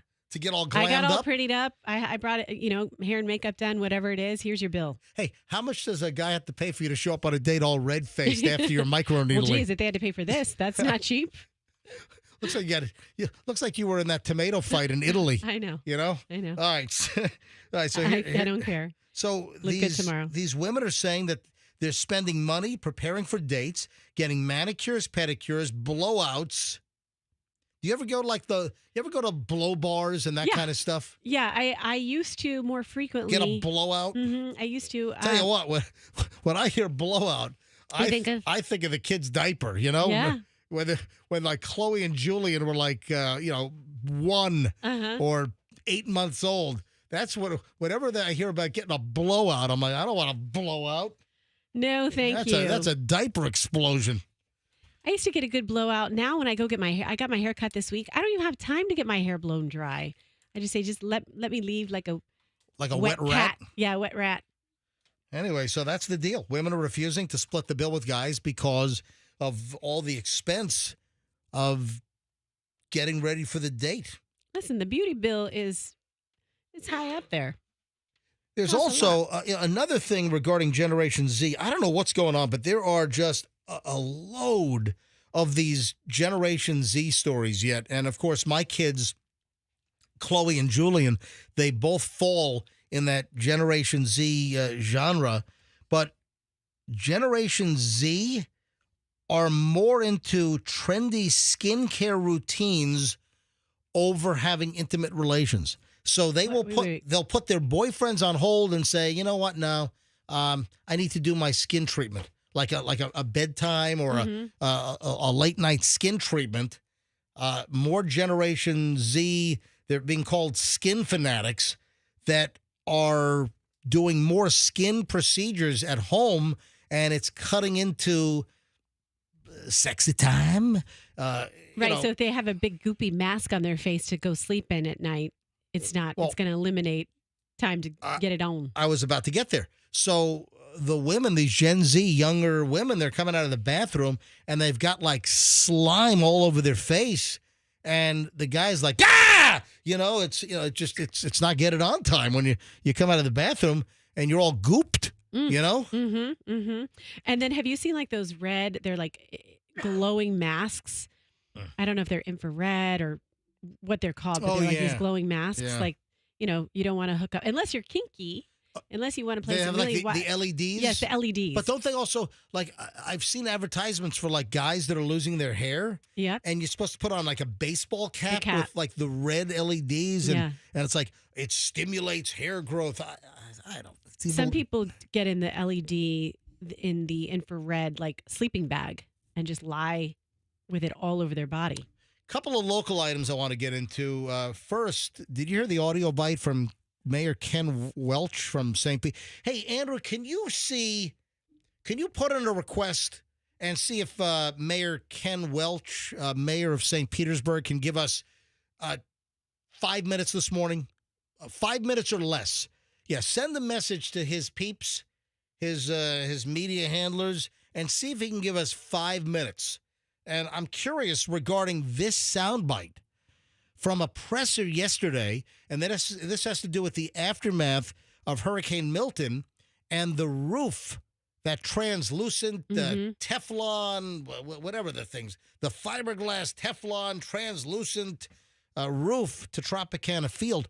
Listen to this. We're meeting with the Rays consistently, met with them this morning. We've got to work through a lot. Our current agreement requires us to make repairs, not the new agreement, the current agreement for the stadium. So we're working through that. That is obviously an important consideration. Did you hear that? Yeah. requires the us. agreement with the Rays that the city of St. Petersburg is responsible for making repairs to the Trop? I had no idea. Not the new agreement for the new stadium, but the current agreement for the current Trop? That the agreement requires the city of St. Petersburg to make repairs? I read estimates that, and I think we even talked about on the show, that the roof could be $30 million. That's what I was going to say. 35 million or something, 39 million. Holy hell on wheels. And listen, we're meeting with the Rays consistently, met with them this morning. We've got to work through a lot. Our current agreement requires us to make repairs, not the new agreement, the current agreement. Oh, my God. Where do you pull that money out of a hat? Yeah, $30 million or whatever. I wonder if they've gotten an estimate yet. Like, who do you call? I mean, I wonder. Right. What? Who do you call? Who do you call to get how many we got to deal with? How many acres is that roof? Right. And what's happening right now? Do you know the answer to this question, MJ? What is happening inside the stadium when it rains? It's getting wet. Yes, I know the answer to the question. It's getting wet. Is everybody in their whole umbrellas? Well, one of the solutions is, you go topless. You leave the roof off. Because think about this. Why the hell would you spend $30 million? That roof has lasted since 1990. Now, it did go past its life cycle. I believe that roof was supposed to be rated to last about 25 years. So we are in overtime. Because 25 years would have put it at what? It opened in they built it in 1990. Remember, if you build it, they will come. And that thing sat empty. Well, you had home shows and other, things that were going on in there. And you had Lightning played there kind of early on, which is just an interesting venue for a hockey game. But at Tropicana Field, they built it in 1990, and they were supposed to get a Major League team. And it sat without a Major League Baseball team for 8 years before the Rays, back then the Devil Rays, started in, the 98 season, if I'm not mistaken. Yeah. So the question is, what's the deal? The city, that would be stupid to put a $30 million roof on. That's one of the estimates that I saw. And then you're going to knock that place down in like 3 years anyway because of the new Rays Stadium. And then how much does it cost to convert it into an outdoor open air stadium, because you have to do plumbing, drainage type stuff. It's the drainage issue. Yes. So, that's one of the concerns. Just, take the freaking, remaining flagging fabric off the roof and just leave it open air. But then the concern is, you get, how many afternoon games would be rained out? That's number one in the summertime. And then it's also hot as I'll get out in the summertime. What will happen with all the water? And that's one of the concerns, that it wasn't built to be open air. You don't have the drainage, or do you just say, just let's see what happens? I just thought that was interesting that I hadn't heard that the city of St. Pete, in the contract, they're responsible for repairs. Yeah, that's crazy. That's really, really interesting. Why are people calling us right now? I don't know. Do they know something about it? Andrew, why are all the phones ringing? Andrew, what? All right, hang on. Let me just grab calls. Sarah in Largo. Hi. Sarah, you're on the MJ Morning Show. Hi. Hi. So I don't know if you're aware, they do a lot of events when the baseball season isn't going on. Like, my daughter competed at a gymnastics meet at the Tropicana, and it's one of the biggest gymnastics meets. People from all over the world come to St. Pete to compete. Hey, guess what? That's a great point. Hey, they're freaking out in the Beasley sales department here at Beasley Media because of the home shows. True. So we do our home shows there. We that and the fairgrounds, right? Aren't there? Yeah, the fairgrounds, and then in Lakeland as well. So there are multiple locations for the home show, which, America's largest home show. And that's owned by Beasley. They own the home show. And one of the big venues, Trop, apparently is just out of business for the home show. I think they might have to cancel an upcoming home show because at the Trop. So, and Sarah, you're bringing up a very good point that there are lots of other events that are at the Trop. And the festival, that huge tree festival that happens every year, too. I'm unfamiliar with the huge tree festival. What's that?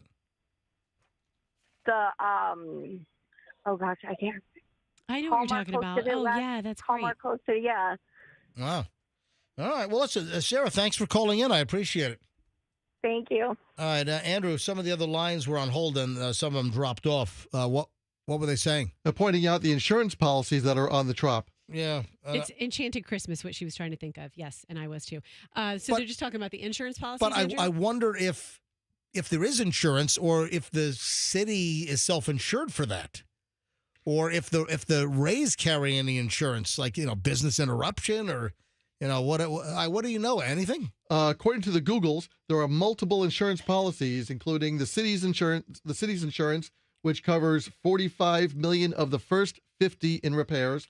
Also, it has a $25 million insurance policy on it separately. So there are insurance policies to help cover this. That's just what the insurance companies want to hear. There's already of course a crap load of exposure. All right, one other thing. What time? 8:01. Hey everybody, welcome. It's the MJ Morning Show. 8:01 here on a Friday. You're listening to the MJ Morning Show on 104.7 FM Q105. The other item is the audio from Sheriff Bob Gualtieri's press conference yesterday regarding arrests that have been made. Yeah, the Pinellas County Sheriff's Office has arrested over 100 people, taking advantage of victims of the hurricanes of Milton and Helene. And yesterday, during a presser, they announced the arrest of 45 people, 68 charges, looting and breaking and entering and burglary and all kinds of stuff. And I got a couple of audio bites here from Sheriff Bob Gualtieri, the Pinellas County Sheriff. And what do we have? I got a bunch of audio bites here. All right, listen to some of these bites.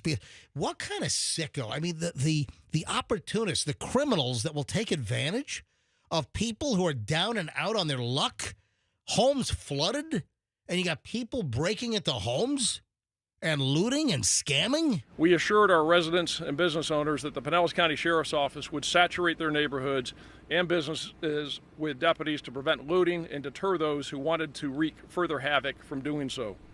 We wanted people to feel safe so that they could evacuate and not worry about their property. Yep. During that time, we had about 80 extra deputies per night and about 30 extra deputies each day patrolling these beach communities and other places to apprehend those who were here to steal and cause further damage. Well, guess what? Those extra patrols and just the regular daily patrolling of the Pinellas County Sheriff's Office provided some nice cover, and a lot of folks were arrested. Don't come to Pinellas County and steal in these storm-ravaged communities. Don't prey on people who are trying to recover, because if you do, you're going to go to jail on multiple felony charges. You tell them, Bob. A lot of these people were in the area to take others' property, and our deputies' efforts prevented additional crimes from occurring. Now, of these 196 people that we had contact with and we got them out of here, 141 were not from Pinellas County. Wow. And 163 of the 196 people were not U.S. citizens. Wow, just a bunch of illegals. Wow. That, well, not U.S. citizens. I guess they could, maybe some have green cards, but I'm guessing that it's not far of a stretch to say you had a whole bunch of illegals trying to rip people off in the aftermath. People need to be able to rebuild, restore their lives, and we're going to do all we can to help them do that without being double victimized as hurricane victims and victimized by scammers and thieves. Yeah, speaking of the scammers. We've had teams of undercover detectives at various locations visited by people who held themselves out to be licensed contractors, able and qualified to do plumbing, electrical, air conditioning, roofing, and structural work. Since Tuesday, we have arrested 58 people on about 80 different charges for engaging in unlicensed contracting in violation of Florida law. Because the community is under a state of emergency declared by the governor, each of these charges are felonies under Florida statute 489.127. Well, go get them and rip them a new one and charge them and go after them for the highest possible charges to the fullest extent of the law. A few examples. First one is Stephen Valteri, who came to our county from Tampa to do construction work. He is unlicensed and has previously been arrested for unlawful acts while in the capacity of a contractor, falsely identifying as a licensed contractor, failing to register as a sexual predator, deriving proceeds from prostitution, and many drug crimes. My God, yeah, that's not the guy I want working on my house, fixing some, wet drywall. Holy crap. All right, here's a second example. Another one of the people on these boards is Shay Gannison. He's from Clearwater. He offered to do unlicensed plumbing and electrical work for $4,000. He has previously been arrested for burglary of a home, dealing in stolen property, and resisting arrest. Yeah, what a savory crowd this is. Right? Here's a third example from Sheriff Bob Gualtieri, Pinellas County. Another one over here is Todd Gerst. He's also from Clearwater, who offered to do unlicensed electrical work for $3,000, and his criminal arrest record involves crimes of theft, fraud, probation violations, forgery, illegal use of credit cards, selling counterfeit goods, organized scheme to defraud, burglary, dealing in stolen property, false verification and ownership of property, and aggravated stalking. Would anyone want to give this guy, who is a demonstrated scammer and thief, who is not showing he has the proper skills to do the work of an electrician, $4,000 to do electrical work in their home? God, you got to be careful of those that are like just running around unsolicited, knocking on doors. Now, granted, you have some licensed, verified and reputable folks that are, trying to offer their services, but you got a lot of these deviants and these opportunists, these scam artists that are out there as well. So you just got to be very, very careful out there. All right, got a question for you. Roxanne, when's the last time? Oh, you don't.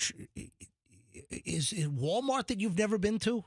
No, I've been to Walmart. In fact, hold on. What was the store that you've It never? was Walmart. It was. I hadn't gone there until I started working with you guys because I was always a Target person. Oh, you were too good for Walmart. Is that it? I don't know.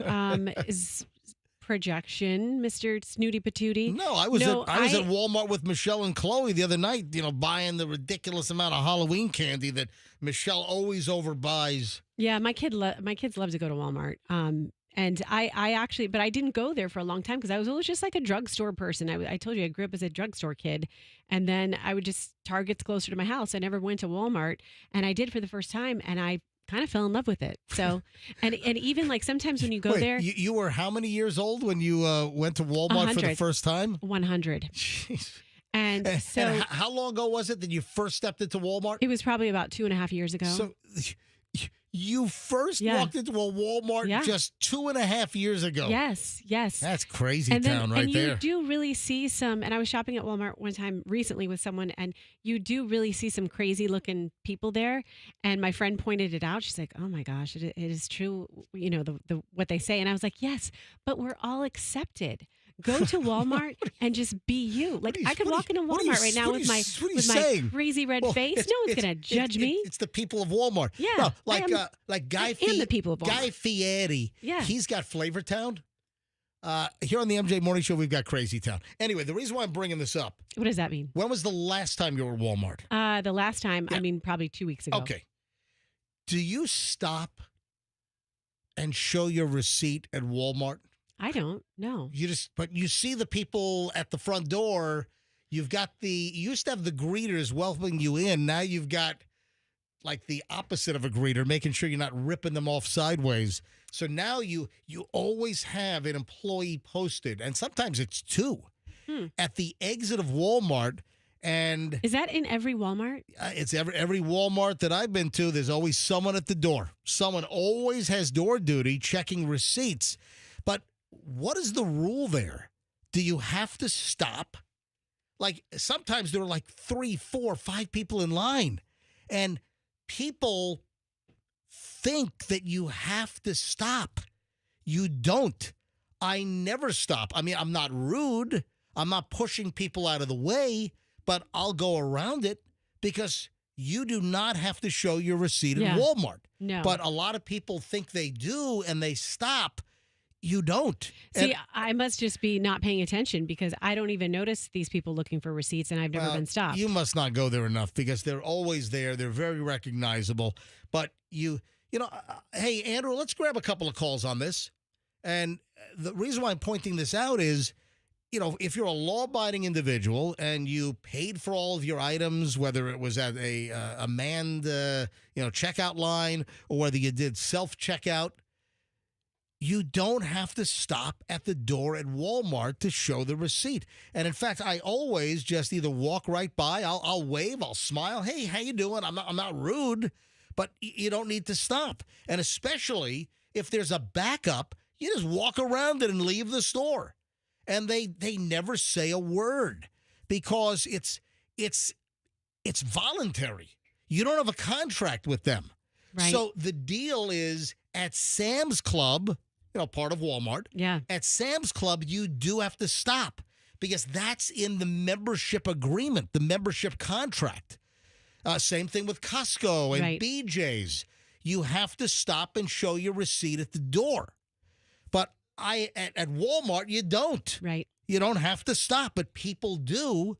And I don't feel like I need to stop. I'm a law-abiding citizen. I paid for every item, and I'm just walking out. Mm-hmm. Look at the phones. Yeah. Anybody want to discuss this? Has anyone ever been, yelled at, halt, by a Walmart receipt door checker? 800-990-1047. This just kind of popped into my head because I was just at Walmart earlier this week, 2 nights ago with Michelle and Chloe, and they were buying all the Halloween candy, before the pickings get slim. Mm-hmm. So we're all stocked up for ridiculous. We had half the pail, half the giant bin left over last year, and I was trying to say, Michelle, you don't need that much, and she's got fear of running out of candy and being embarrassed. I'm like, come on, you got a 3-year-old. They're really going to complain if we run out of candy? I'm with Michelle. You want to have way more than you need because what if you do end up with that one? You don't want to open the door and be like, I have nothing. I'll give them a clump of uncooked dry spaghetti. That's what I'll do. Yeah. Or like the Coneheads. I'll give out 6 packs of beer and chicken embryos. Mm-hmm. Oh, look at the phones. I mean, the phones have just exploded on this. And listen, let's see. This is Wednesday night. We were at Walmart about 5:45 on Wednesday. Chloe, Michelle, and myself, and there were like 2 or 3 people in line. I just walked right around, and that was it. No one said a word. All right, let's go to phones on this. Anonymous in Largo. Hey, Anonymous, you're on the MJ Morning Show. Hey, I do loss prevention for a living, and I can give you some insight on what the thresholds are. So pretty much if you have like $65 of exposed merchandise, we're able to stop you at the door and check your receipt every time. So, Listen. We don't have to. Well, listen, we walked out with it was probably $200 and no one stopped me. There were 3. It can't be bagged. It has to be exposed. Oh, exposed. Oh, okay. Mm-hmm. All right. So I was totally bagged. Yeah. So you're good. Yeah, they don't have to stop you. Also, so you know how you saw that video of the guy where he just hands him the iPhone and he walks out? Oh, yeah. So with that, we can't technically stop them unless we have like so many steps. We have to see them select it and everything like that because we can't stop him because, for instance, that could have happened. You know what I mean? Like he could just have gotten handed the item and he didn't select it and he has no clue and he's not stealing it, Yeah, what Anonymous is saying. Let me just, Anonymous, what, you don't want to use your first name? No. All right. So what he's referring to, earlier this week, I was talking about this cruel prank. It's, I guess there are a couple of these floating around on YouTube. I saw it on my Instagram, and I was just scrolling, and this reel came up, and a guy says, hey, congratulations, you've just won this iPhone, and it looks like it was in a Best Buy. And the guy is handed an iPhone. It's still like in the plastic case, like the loss prevention case. Mm-hmm. And this dude walks up to another guy and says, hey, congratulations, you just won this iPhone. And the guy's like, oh, what'd I do? Oh, it's just your lucky day. And then the guy walks out of the store with what he thinks is an iPhone, and then the alarms go off. The Sensormatic loss prevention alarms go off, and that's the prank. And listen, I don't know if it was staged, whether it was real or fake, but if it's real, and then if they were to do that, Best Buy, they were watching the whole time, and they know that you can't stop them. Gotcha. You know what I mean? So, Anonymous, can you tell us where you do loss prevention? Big box store. I'll keep calling in every once in a while. I hear it all the time whenever you guys talk. I got Fester's number. Everyone has Fester's number. Yeah, Hey, that's true. Thank But, you. Thank you, Anonymous. Of course. Have a good one. All right, Glenda in Spring Hill. Glenda, MJ Morning Show. Hi. Hey, MJ, it's Hey. Glenda, Flooring Solutions. I'm sorry, you faded out on the last part. Is Glenda what? From Flooring Solutions. Hold on, one more time. Oh, Glenda from Flooring Solutions. Hey, can you tell Jay that our engineers are just behind, that we're still doing the deal to have you guys carpet my new studio? If I'm even employed here when they build our new studio, I don't even know if I'll still be here. Oh, Lordy, that you better be. All But right. no, there's no worries, honey. You just, whenever you're ready, we're here. But I wanted to weigh in on the Walmart thing. Yep, on the receipt checking. Yeah, so basically my opinion is that everyone has been conditioned because they're used to Sam's Club and Costco. Yep. You know, everybody has to stop. So that's just my opinion, you know, that they feel like they have to, but they don't. I never stop unless they stop me. Right. And I've never been stopped. And maybe I don't look like a shoplifter. You but, do. Oh, I do? So Roxanne says I do. So I never stop, and especially if there are like 3-4 people in line. I just paid. Yeah. I'm getting out of the store. I don't need to stop. Glenda, thank you. I'll talk to you soon. All right, sweetheart. Bye-bye. Yeah. Glenda's with Flooring Solutions. They do a lot of commercial carpet. Glenda the Good Witch. And I went up to their showroom, and I'm very cost conscious, and they had some remnants in the warehouse that we're going to use to carpet our new studio if we ever get our new studio. Jen is in Trinity. Hello, Jen. You're on the MJ Morning Show. Good morning. Hey. Our Walmart hires a lot of special needs people, and usually when we're in there, we're spending some time. We're not rushing in and out, and it gives them a sense of purpose. I'm glad to see they're working. They want to be there, so I stop and I take the time to show them my receipt. I'm cordial to them. I'm friendly. Oh, I'm always friendly. I'll wave and smile and, hey, how you doing? But I generally don't stop for the receipt check. But also, Jen, I've never seen any detectable special needs individual working the receipt checking front door post. That's different. I mean, I totally get it. But if I'm there... I mean, if Corky was there, I'd probably stop, you know? I get it. Yeah. All right. Thank you. I appreciate it, Jen. Y'all have a good day. You too. You too. Thank you. James in Wesley Chapel. James, hi. You're on the MJ Morning Show. Welcome. Hey, I'm in Walmart all the time, and Anonymous is actually correct. When it's not bagged, that's when they want to see the receipt. And I've tried, both ways. If I'm totally bagged, they let me through. But when I have like bigger items like toilet paper, I can't put that in a bag. So I know they're going to check, and they do. Gotcha. So he's exactly correct. So it's not bad. When I know something's not bagged, I know they're going to stop me. So I have my receipt ready, whether it's the electronic version or the paper version, and then they always stop me. So then other times I've tested where I've shown them I'm about to sell my receipt with a bagged item. They're like, "Yep, go ahead." So, thank you, James. I appreciate it. Look, the phones have just blown up on this. I'll take, hey, Andrew, 2 more here, and then I got to move on. Rita in Palm Harbor. Hi, Rita. You're on the MJ Morning Show. Good morning. Yes, what that guy said last is true. The only things they're checking for are unbagged stuff. So, like, if you're bringing out a TV or, if it's not in a bag, then they are required to check. It's kind of tough to get a 65-inch flat panel in a bag, though. Good point. Yeah. That's to keep somebody from just walking out of the store with them. And people do it. The stuff that people try to do, people are crazy. Rita, thank you. All right, so let's go to Gina. Final call. Gina in Valrico. Gina, MJ Morning Show, welcome. Good morning, MJ and Roxanne. How are you? Hey there. Hi, Gina.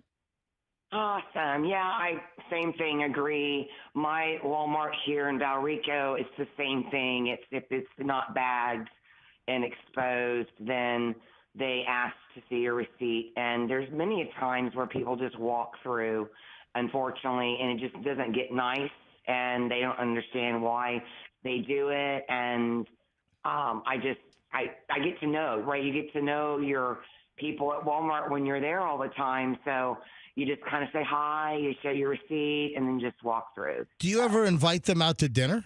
You ever have them over to the house?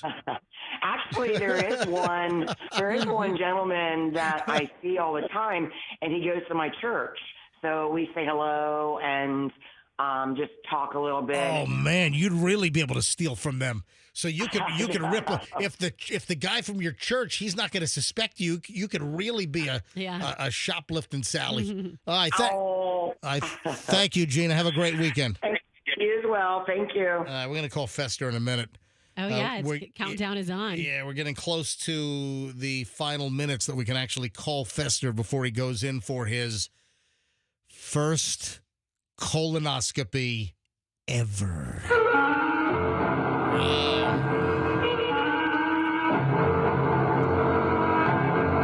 All right, so I'm flying today. I'm not flying American Airlines. I did fly American last weekend because I flew to my 40th high school reunion up in Virginia Beach. So I flew Tampa to Norfolk via Charlotte.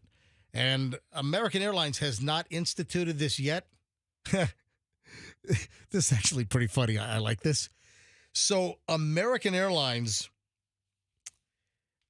they're going to try to crack down on boarding group jumpers. You know, I saw this. All right, we're doing boarding group 1, boarding group 2, boarding group 3, 4, 5. I think they go up to like 8 or 9. And if you're boarding group 8 or 9, you're screwed sometimes for overhead space. You're not going to get it. Or sometimes, does American charge? I don't think American charges for the carry. Some of the airlines, like today, Michelle and I, we're flying Frontier. And this is my first time flying Frontier since they went all Spirit. You know, since they went like ultra low cost carrier. You know, Spirit some time ago, they went ULCC, ultra low cost carrier. And, you know, you're nickel and dimed. It's all add-ons. And, you know, if you board with a carry-on, not a personal item. Right. If you board with a carry-on and you didn't pay for it, then they'll, like, charge you $99 at the gate. And we found out that the gate agents for Frontier, they're incentivized. And they get, like, a bonus for every, like, cheater they try to find, you know, with a carry-on bag that would go in the overhead, not the personal item under the seat in front of you, you know, with a certain specification as far as size. But listen to what American is doing. And we've talked about gate lice in the past, right? Yes, that's what they call them. The gate agents call those who try to jump ahead gate lice. Well, it's beyond that. It's actually the original term for gate lice is it's kind of before trying to jump in line. Gate lice have originally been described as the individuals that crowd the gate. Okay. The folks that just jam right up there where they have the stanchion set up and, you know, where you're bordering. The people that they just all jam up and they clog up the works and they hover right at the gate, right at the line. Those individuals are gate lice. Right. But gate lice in this particular discussion with American Airlines has a little bit of an extension, and I love this. This is funny as hell. I can't wait to hear this because I don't try to, you know, jump boarding groups. I've always just wait for my time. American Airlines is testing some new tech, and if you attempt to board ahead of your assigned group, it's going to make a sound. A beep, beep, beep. Or really loud beep. Listen, I have some examples. We can like play some examples of maybe what it should sound like. Or should they have like an audible voice going, cheater, cheater, cheater, cheater, cheater? You know? How about this one? No cuts, no butts, no coconuts. What? You didn't say that when you were a kid? No. What is it? No cuts, no butts, no coconuts. Oh, so that just gets spewed out of the machine? Yes. Or, you know, line jumper, you know. Oh, that's going to be great. So somebody attempts to jump boarding groups. Yeah. And they're going to shame you. They're going to shame you. That's what it is. It's group jumping shaming is what it is. So I was thinking of like some of the noises, some of the alarm sounds. I had some examples, and maybe we can pick like what sounds best. So if you're in boarding group 6 and you try to jump in on 2 or 3, coming up soon at American Airlines.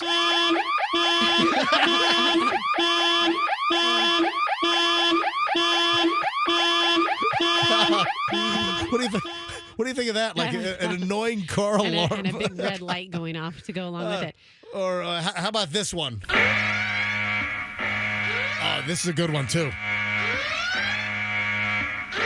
Oh yeah, I like that one. Or hang on, how about this one? Oh, that's. Here it comes at double speed. That's a good one too. Yeah. Or the sound from Kill Bill, which is I think Ironside, right? The And like someone's going to come grab you and rip you out of there. Yeah, so if you're trying to board early on American Airlines, they hit you with the Kill Bill sound. Which is actually from the Ironside old TV show theme song. Yeah, I think that's hysterical. That's a good one. Okay, so what do you think about this, MJ? Because I'm not a line jumper to the point that I would do a 2 when I'm a 6. But say I've got a carry-on and I've got to make a connection or I have to get off the plane and go. I don't have time to wait for luggage. And I know if I'm group 6, there's a chance my carry-on might not make it on, right? So you know what I do? I kind of hover by the 5s. And then as the last 5 is going through, so I jam myself in. So you're first in line when they call the 6. Exactly. Well, or even they realize that I'm there. I'm a 6. A 5 just went through, and they haven't even called for 6 yet, but they know there are no more 5s. I've seen people do that. I've seen people, when all the 4s go through and they haven't called the 5s, the people start folding in, filing in. So I'm not a line jumper. I'm a folder inner. All right. So am I going to get the alarm for folding in? No, because once they call the boarding group, and like on American, the digital screen, the TV panel, right? It actually says which boarding group. So that's probably going to be tied to the scanner. Okay. Right. And then when you scan your either paper ticket or you scan your phone QR code, it's tied in. So it knows whether you're trying to cheat the system by boarding early or whether it's your boarding group that's going. See, some people might call that cheating the system, but I call it keeping the flow of traffic. All right. Hey, I have one other question regarding gate lice. So people that crowd the gate, and it's like they think they're going to miss their flight, so they got to crowd the gate. Oh, my God, I'm going to miss my flight. So people that do that and they crowd the line, they're called gate lice by airline employees. What if someone crowds the gate and they also have lice? They have real lice. Yeah, what are you gate lice? I mean, and what if you're look at it, you can see the lice jumping around and everything? Yeah. What are you... Don't catch it. Oh, I caught gate lice. Gate lice from a gate lice. It's kind of popped in my head. Something popped in my head in my phone from a friend of mine. Just being very practical purposes, just to let you know, MJ, they can't make those alarms like that because people would think we would have to evacuate the airport. Wait a second. You're telling me if this blares, people are going to think it's an emergency? Yeah. Evacuate? Go through the doors that say no entry, and you end up on the ramp out on the runway? I mean, this is going to give the gate agents even a heart attack if they can listen to this all the time. Oh, man. Yeah, I love that. Anyway, Fester. Let me try Fester because we're getting close to D-Day here. We're getting close to go time. Shove the hose with a camera on the end up his butt time. And hopefully no one's calling Fester right now. But I will suggest that, folks, you send Fester well wishes. That you send Fester a text and wish him well with his Festeroscopy this morning. Good morning. By the way, I've renamed your procedure a Festeroscopy, not a colonoscopy. Listen, I think my wife told me this is only a 5-minute procedure. No, it takes a little longer than that. No. It's like a half an hour altogether. Yeah, and then you'll also, it depends, if you have polyps, it might take a little bit longer because they have to take those out. But the amazing thing is, Fester, at the end of it, you get a nice report, at least at my doctor. And a lollipop. Do your little, and you get to look at your report and you actually see the inside of your colon. Yeah. All right, Fester, where are you right now? I'm in traffic. I kind of misjudged how much traffic there is in the morning, and I'm on the interstate in gridlock traffic. Oh my God! How far away are you? Are you on the Leroy Selman?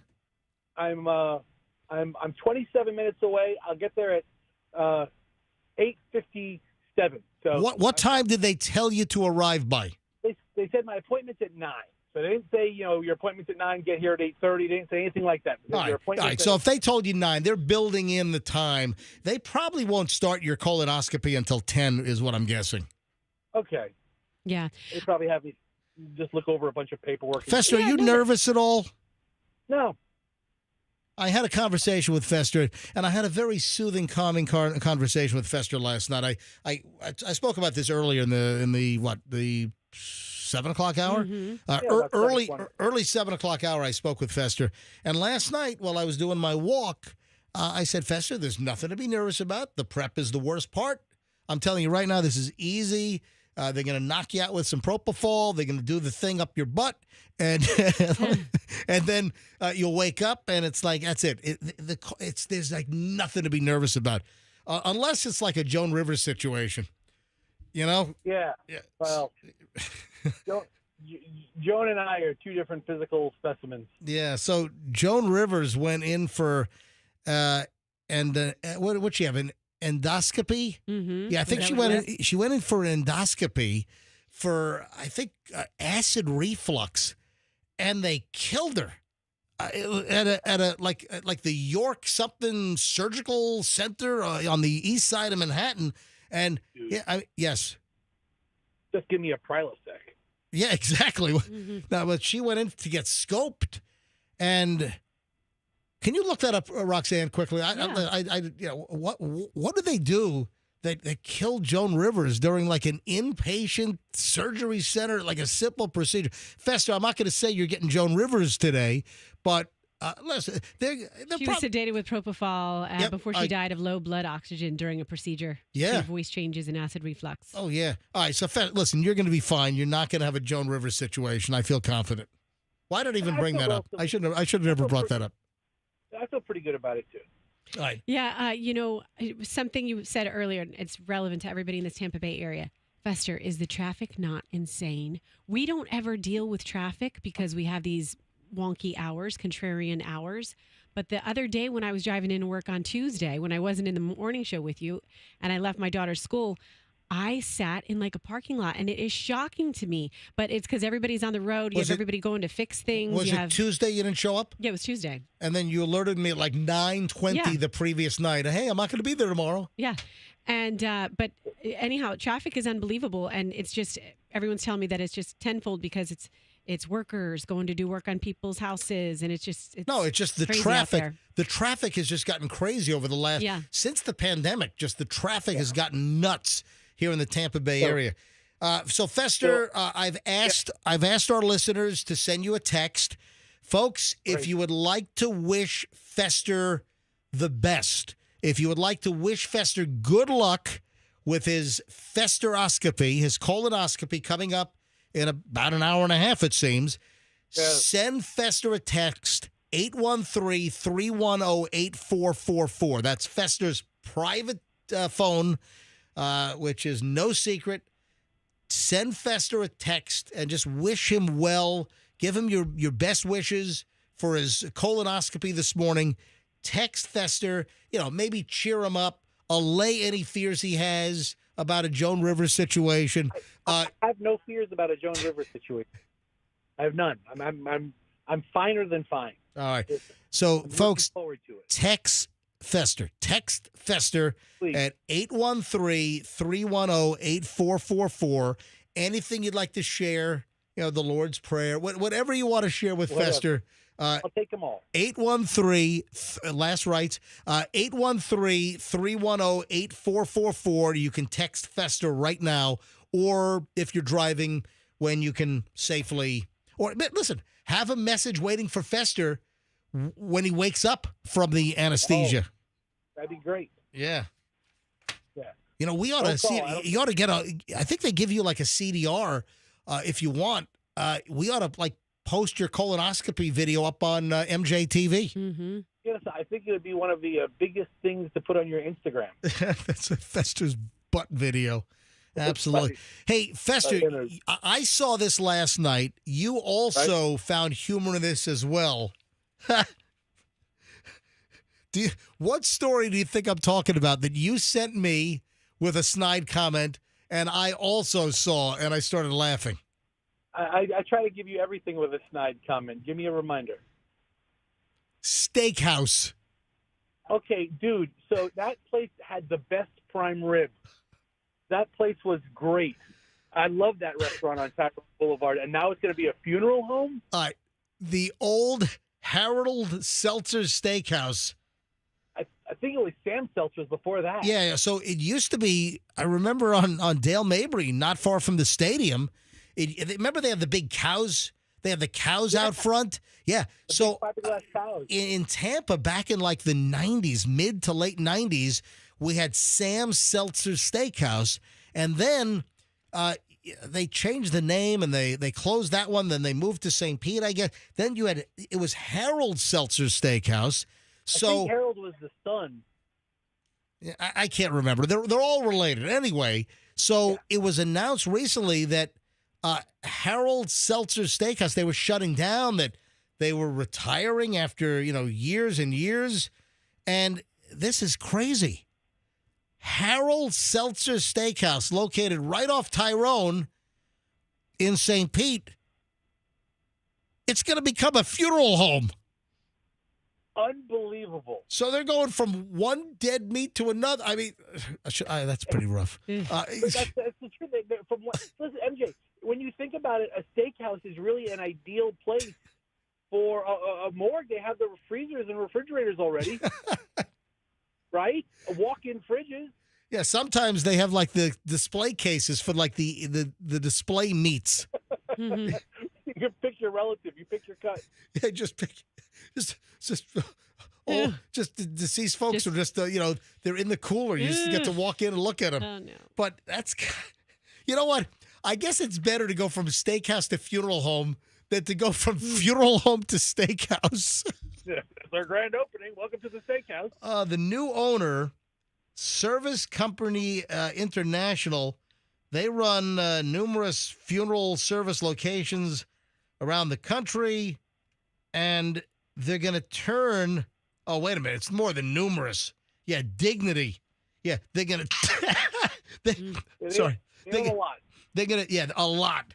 They're going to turn the Harold Seltzer Steakhouse into a Dignity Memorial branded celebration of life center. Okay, well, you know what? They had big, huge dining rooms. I remember this restaurant. I went to this exact restaurant maybe 5 times in my life, and it was I've been to one several times to the one in Tampa. Right. They have huge dining rooms which you can have services in. Yeah, look at that. Viewings of the body and stuff. Yeah, so Seltzer said, I'm joyful that I'll no longer be working 60-plus hours each week. I will have the opportunity to spend more time with my wife and grandchildren. And that's Harold Seltzer. Yeah. And now it's going to be a good restaurant. And by the way, whoever wrote this story, where did this come from? This came from Channel 8, WFLA. That Dignity Memorial Service Company International runs several funeral service locations across the country. Dude, they have like thousands. Dignity has they've gone out. That company, they've purchased like every freaking funeral home in the USA. Yeah. It's more than just several. They got a lot of these places. Yeah, they have thousands, a little bit more than several. But yeah, Sam Seltzer's and Harold Seltzer's. That was always a great place. All right. And it was reasonably priced, and yeah, man, prime rib there was the best. All right, you're moving in traffic now. You're still all blocked up. No, the traffic's been moving all along. I'm with my beautiful wife, and we've gotten into an argument over how I drive in traffic. I am a lane sitter, and she's a lane shifter. Oh, she's a frogger. See, I would see you as the shifter. No, I'm the sitter. I'm the sitter. And there's this one moron who has 2 mattresses just like on his roof held together with like a piece of dental floss. Oh my God, that's just an accident waiting to happen. and we're using him as like the barometer car for how fast we're going. Oh, And, like, that's right great. now, So let me guess. We're going to have a traffic report from Shriner about some dope on I-75. What are you on right now? What road? I'm currently on 275. On but I'll be on I-4 shortly. My God, how slow are you moving, dude? You're. I'm going 18 miles an hour right now. I'm at near Hillsborough Avenue, 17 miles an hour, up 18, 19, and now Can you do this for another 5 minutes? Just tell us your miles per hour. Just rattle it off to us. It's no different than MJ playing all the buzzer sound effects that American Airlines is going to play. Yeah. So speaking of flying, Michelle and I we're flying up to Philly today. Got some biz in Philly I got to take care of. So we're flying up, and we're flying Frontier, and this will be the first time that I've flown on Frontier, Fester and Roxanne, since they converted to the ultra low cost carrier. And listen, I expect it's going to be a decent experience. I mean, you know what to expect. I've recently flown Spirit Airlines twice, and I'm going to be flying Spirit next weekend because we're going for my dad's 82nd birthday party. So with Spirit, I had expectations, and Spirit's met my expectations. And, you've heard the horror stories on Spirit, and none of those came to fruition with me. I knew I paid like $49 for a seat to Fort Lauderdale. I figured out to game the system with the check-in. You wait until like all the rear seats are filled, and then if the next seat up is a middle seat, you don't let that one get taken. Then you check in quickly, and then hopefully you get a window or an aisle, closer to the front of the plane without having to fork over extra money to pick your seat. So my experience with Spirit has been fantastic. Now today we're flying Frontier, so we'll see how that's going to work. So we're flying into Philly, and Michelle's already talking about Philly cheesesteaks, and we're going to do the kind of the touristy Pat and Gino's again, which we've been to multiple times, or are there some other places? Also, there are some good Philadelphia pizza spots. So I guess we got to figure out once we land in Philly later today, are we going to do cheesesteaks or pizza, or do we do both? Have like a little cheesesteak, little pizza. So that's going to be the big question. But listen to this. This is sort of why I'm bringing this up. And this just popped up again in my reel, just coincidentally. There's a restaurant owner from Pennsylvania, right outside of Philadelphia, in Westchester. And Westchester, PA is a beautiful place. Yeah. In fact, not this set of Jack Russells, but our previous set, Scarlet and Romeo, both of them came from a breeder in Westchester, Pennsylvania. Oh, cool. Judy Bauer just breeded some wonderful. She's out of the business, so Judy, I don't think she breeds anymore. But she really, our two previous, Scarlet and Romeo, they were great. And in Westchester, PA, there's a restaurant and bar called Bar Avalon. Can you bring that up? And give me Bar Avalon. what do they have on Google as far as the Google rating? So Bar Avalon, Westchester, Pennsylvania, and the owner shot a video of reservations and why they give you certain reservation times, or people that say, well, can I go a little bit later? And well, what's 15 minutes? What's 30 minutes? And this dude, did you find it? Not yet. Hold on. Bar Avalon in Westchester, Pennsylvania. Okay. So the owner shoots a video, and he's trying to explain to people about why they have certain reservation times. 3.8. 3.8. What do they have? 3.8 on. Ooh, that's not good. No. No, 3.8. So it's Bar Avalon, Westchester, Pennsylvania. Yes, but I'm looking at Yelp. No, I said Google. Well, don't slam your fist. You do it your darn self if you want to. I did Yelp. No, How about that? but In your face. Yelp. But I said Google. Yeah, but it's not coming up. Oh, jeez. Do it yourself. Do it yourself, mister, if you're going to complain. Hang on. Google.com. All right. Bar Avalon, Westchester, Pennsylvania. Let's do a little competition. Yelp is 3.8. And what's your predilection for Google? Hold on. I'm a Yelp It wouldn't girl. come up. It's the first thing that came up. Well, come over and look at my computer. Walk around here and look at what comes up. I don't know what it. broke-ass computer you have. Oh, it's from Don the IT guy. Don't talk about his computers like that. Look at him beat you up. Maybe it's probably the user. You guys are like the worst married couple ever. So wait a minute. Roxanne, I go to google.com. I type in Bar Avalon, Westchester. The first thing that comes up on the right is Bar Avalon. You know how someone doesn't want another person to ask them to do stuff, so they do it the wrong way? That's me. How'd you not get the Google? Anyway. Okay, now I got it. They have a 4.5. 4.5. That's a good number. That. Okay. So, you hit me with 3.8. I'm making disparaging comments, and it's some crappy Yelp score. Yeah, but why do you I'm thinking Google I'm thinking of South Park, where they're all Yelpers. You ever see that episode? No. That's hysterical. All right, so Bar Avalon has a 4.5, which is a good score. Let me play the audio of the owner of Bar Avalon, and he's like, people that complain, what's the difference if I've got a 7 o'clock? What's the difference if I show up at 7:15 or 6:45? He explains it. Listen to this. And I thought this was great, actually. I called the other day, wanted a 6:30 reservation. We offered him 6:15. He said, "What's the difference of 15 minutes?" Here's the thing. I'm not trying to break your balls over 15 minutes. There's two different times that we do this. One, when we have to turn the tables. So we needed you a little bit earlier so we can turn it for a later table. That's how we make money. The other time is to stagger the reservations. We take anywhere from 15 to 20 people per 15 minutes. That's my policy. That ensures that the bartenders, the kitchen, the servers, the hostess, the managers are not overwhelmed, giving you the best shot at the best experience in our restaurant. The next time you make a reservation and they ask you to move in 15 minutes either way, just do it. Don't complain. Share this with someone that you know that's in the industry, has a restaurant, or maybe it's just a little bit ignorant and needs a little drop of the knowledge.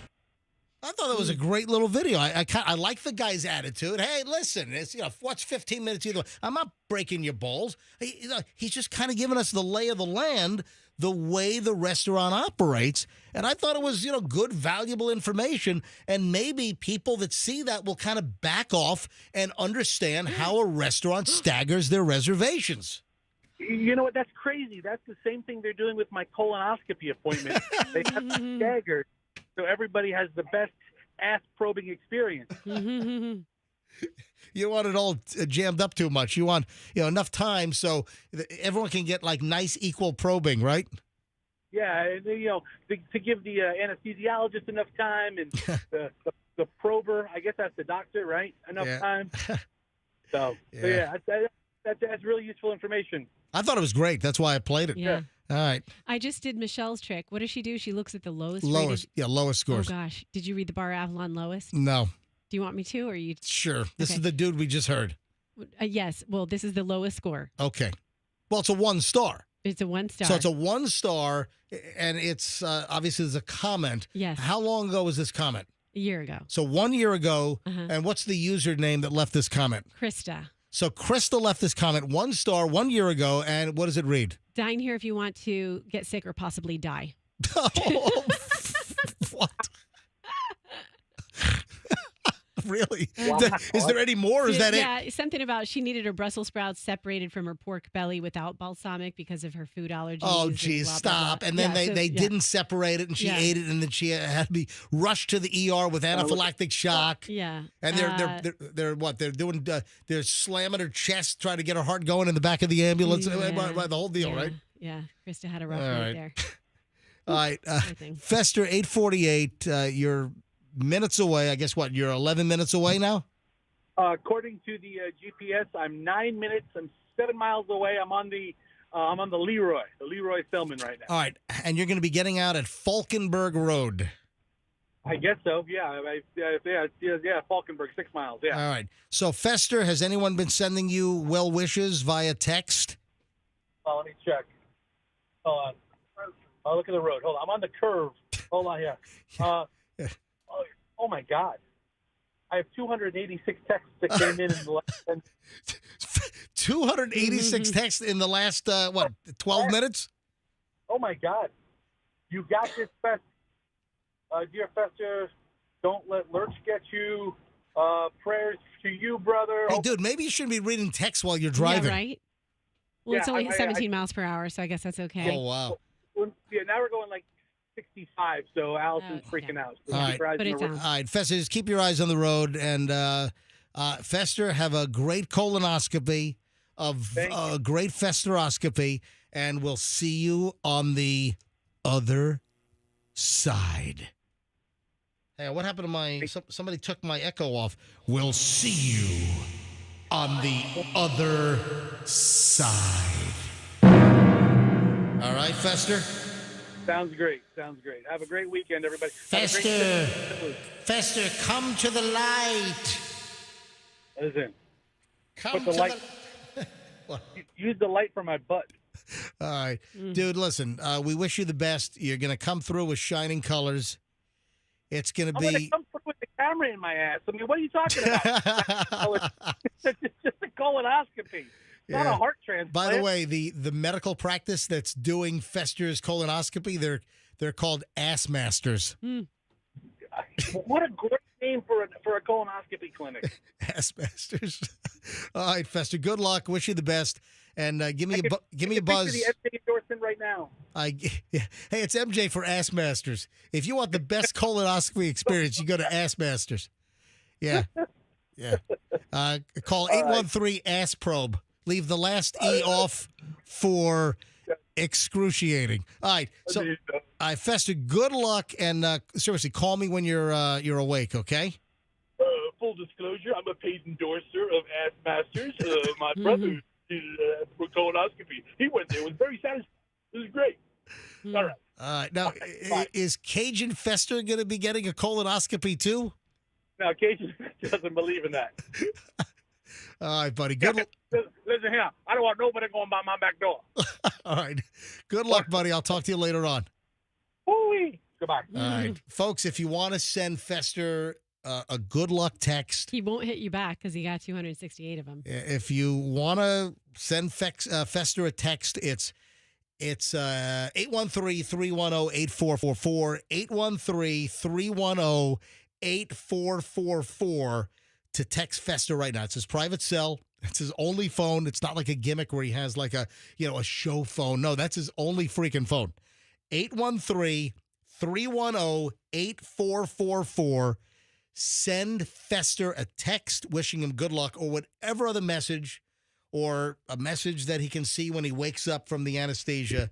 So 813-310-8444. It is 8:53. This brings to a close well over an hour and 20 minutes in nonstop MJ. We have an hour to go, and we have a lot we haven't talked about the Menendez brothers yet, Roxanne. You ready? You all set to... Yeah. Listen, I've got some real thoughts on the Menendez brothers who shotgunned their parents to death. Yeah, I got some real thoughts on that. So we'll get to that coming up in just a bit. Anyway, we got a lot. I don't want to waste time here. Let me just get everything lined up. And you don't want to move because the best hour of the day is next here on the MJ Morning Show on 104.7 FM Q105. The Cake Girl.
Q105, 104.7 FM. MJ Roxanne had a little bit of fester on his way to his colonoscopy via cellular communication. Fester should be there right now. He should be checking in right now for his festeroscopy. You know, these Menendez brothers really bother me. Yeah, I wouldn't want to spend any time with them. You know, if you shotgun your parents to death, that ought to be just disqualifying. And now the chatter from yesterday that they should be released, they should be paroled. Get out of here. Come on. Have you seen the documentary? It's like it's a long documentary. Yeah, Monsters, right? Monsters, I have not. It's on my list. Man, we have so much stuff that we're backed up on. Our list is, I probably have a 10-year list of stuff really? that we need to watch. Yeah, I've heard it's a very, compelling, obviously gritty documentary. Yeah, Chloe has watched it. So my daughter's like, I would call her now, but she's at work. And the whole thing is they wouldn't have gotten caught, but the one brother admitted it to the psychiatrist. Well, what he said was, and I would have gotten away with it if it weren't for you meddling psychiatrists. That's what. Zoinks! Yeah. So the Menendez brothers and their resentencing is being supported by the L.A. District Attorney, George Gascon, which he's a wreck. That guy's a mess. They were like, I think there've been like 2 recall petitions to recall Gascon. You know, more interested in protecting the criminals' rights than the victims' rights. Yeah, sounds like something else locally that we've heard about. Yeah, so press conference, I guess, was held. Los Angeles County District Attorney George Gascon said that he would have a decision in the legal fate of the long-incarcerated Menendez brothers. And, of course, the recommendation for resentencing did come out yesterday. By the way, yes, Andrew, our producer, wants to jump in on this. Is the state also looking to no longer have to pay for their room and board? Oh, that's not a factor. Were they looking to get out of the room and board for Charles Manson? You know?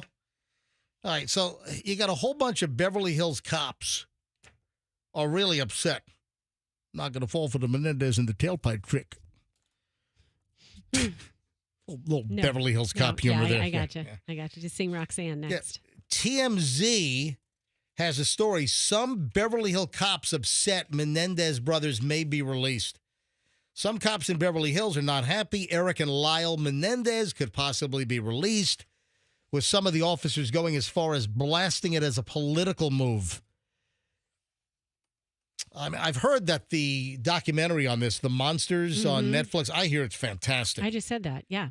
That's who you heard it from. Me. No, I heard it from Chloe, my daughter. I'm making a joke. Law enforcement sources tell TMZ that several officers with the Beverly Hills Police Department, the city where the murders occurred, say Los Angeles County District Attorney George Gascon is trying to win political points by letting the brothers out of prison. What, is he trying to get all like the murderer votes? Well, is it because of it's very complicated, but so those boys they were abused by the father. Well, sexually and physically abused. That's what the defense, that's the claim. And, there've been some, I guess there's been a document that's been produced or some kind of journal entry or a note or a letter. Again, I saw that.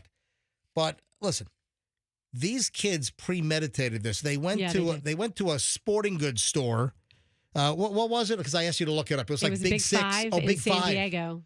They went to a Big Five sporting goods store and bought a shotgun and blew mom and dad away in their Beverly Hills home.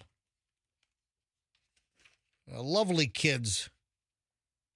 I'm sorry. I just think that when you blast your parents with a shotgun, you shouldn't be paroled. I think that you pretty much, it's game over. At that point, they probably should have been, put into the gas chamber in San Quentin or wherever the gas chamber is.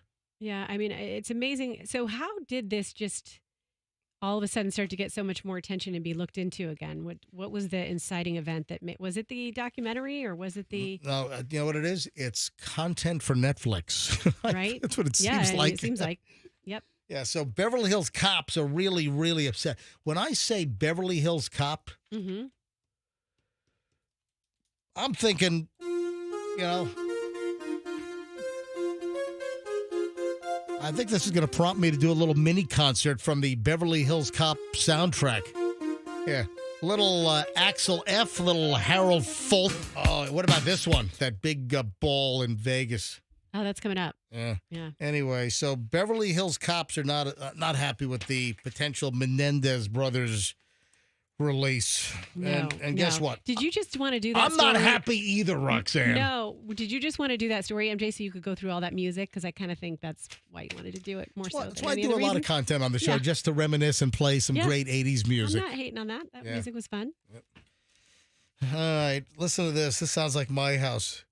My wife just spent over $500 on Halloween. She needs to be stopped. People go crazy with the decorations. Have some fun. No, we didn't spend. We're not decorating the house. We have no decorations up. We don't have the whole lineup of 13-foot Home Depot ghoulish characters. I think she spent like $150 on candy at Walmart though. Oh wow. That's again, we got too much candy. But you're going to be, it's better to be over-prepared. Better to be overdressed than underdressed. Better to have more Halloween candy than not enough. Let me call Michelle regarding, once again, over-purchasing candy. And Michelle's got a short memory. Michelle won't admit that last year we had like half the candy. Maybe not half, but we had a ridiculous amount of candy to the point where I had to say, get it out of the house, because if it's sitting around, you're just eating it. Hang on, let me call the cell phone. Record your message. No, I want to call her cell phone. Also, I got to ask her what she wants to do when we land in Philadelphia later today. If she wants to do pizza, cheesesteak, whatever. Come on, sweetie, pick up the phone. I want a little wager with her about candy. We're going to have leftover candy. Hello? Hey, you want to make a bet? You want to make a bet? No. I feel like I'm 7 years old. You want to make a bet? We're going to have a lot of candy left over again this year. Okay, so? Well, because I don't want it lying around the house. Last year, we were noshing on it. We finally had to say, oh, my God, get this evil devil candy out of the house. No, we weren't noshing on it. That was you. There was a little itty-bitty, like, grocery store bag of candy that was It was not a little itty-bitty. And I finally said, you're not going to eat this because now it's down to the stuff you don't like. First of all, you went through and you found all the little leftover Nestle Crunches. Am I right or wrong? Probably. I know you did. I watched you. All right. Okay, well, so? All right. You want to make a bet? All the candy that I would eat will be gone on Halloween night. And all the candy that you would not eat will still be there, and you'll still eat it after the fact. Because you can't help yourself. Well, That's your problem. Speaking of not helping myself, did you notice I opened up one of the bags already? Yes, I saw that. Oh, no. I had a taste. I mean, ridiculous. Well, because ridiculous. That's why you don't want it. That's why you don't want that. You don't even want to do Halloween. You're such a Scrooge. Oh, that's Christmas. All right, now hang on a minute. You don't want to do either one of those. All right, now that characteristic applies to you for both of them. Now listen. I opened up one. I opened up one of the bags because I had not yet tried the Jolly Rancher. Boo. That's such a lame excuse.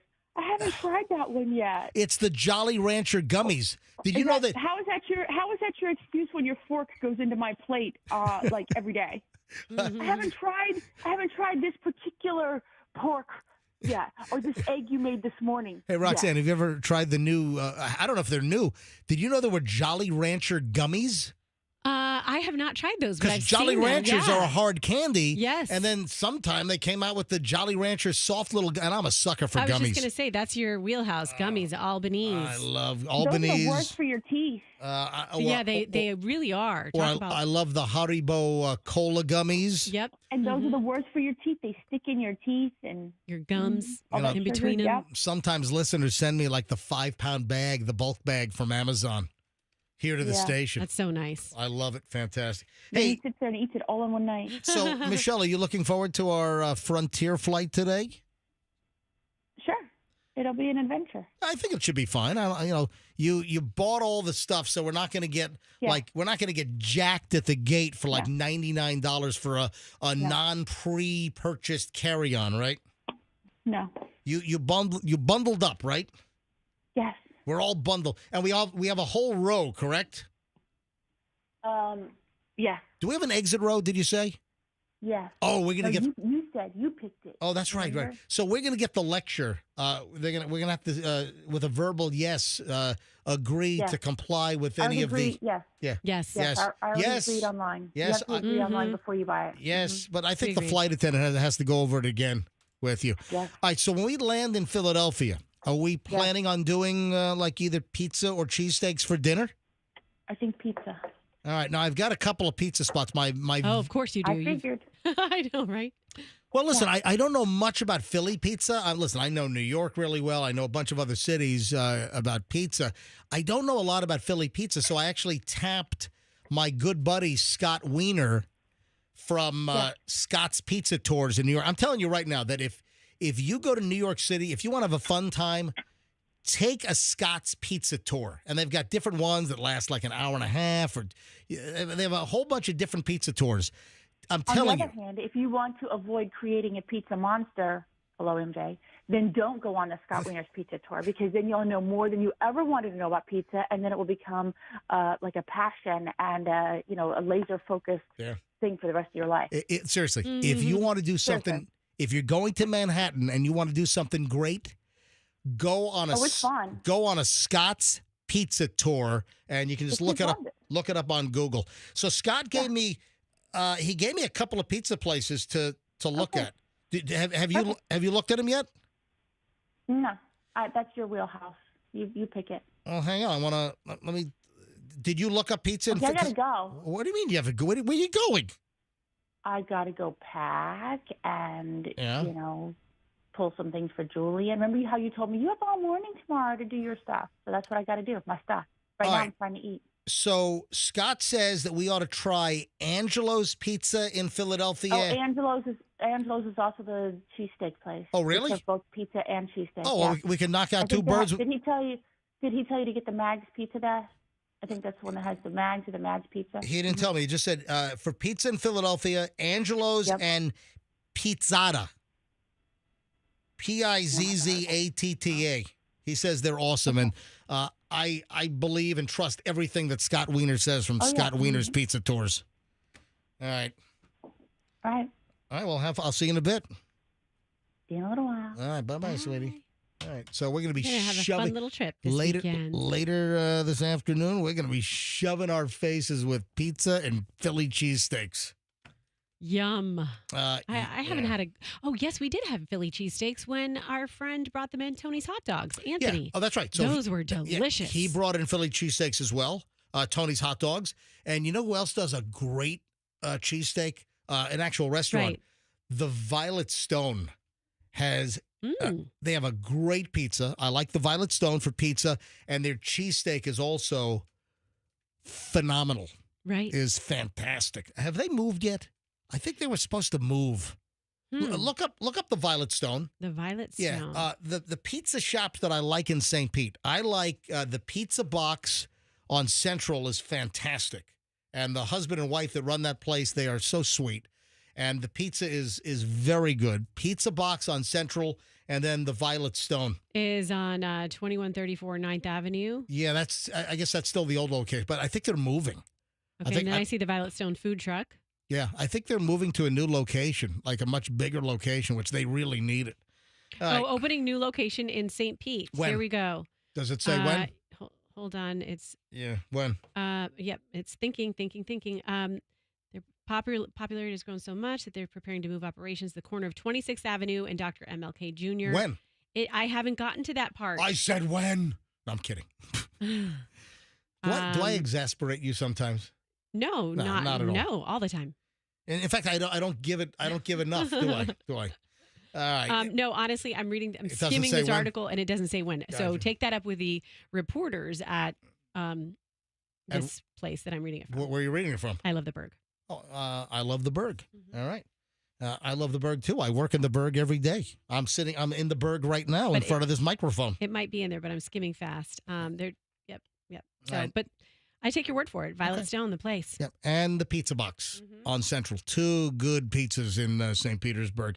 They both get thumbs up for me. And listen, Florida pizza for me is not always the best. I'm a big fan of Nona Slice House as well.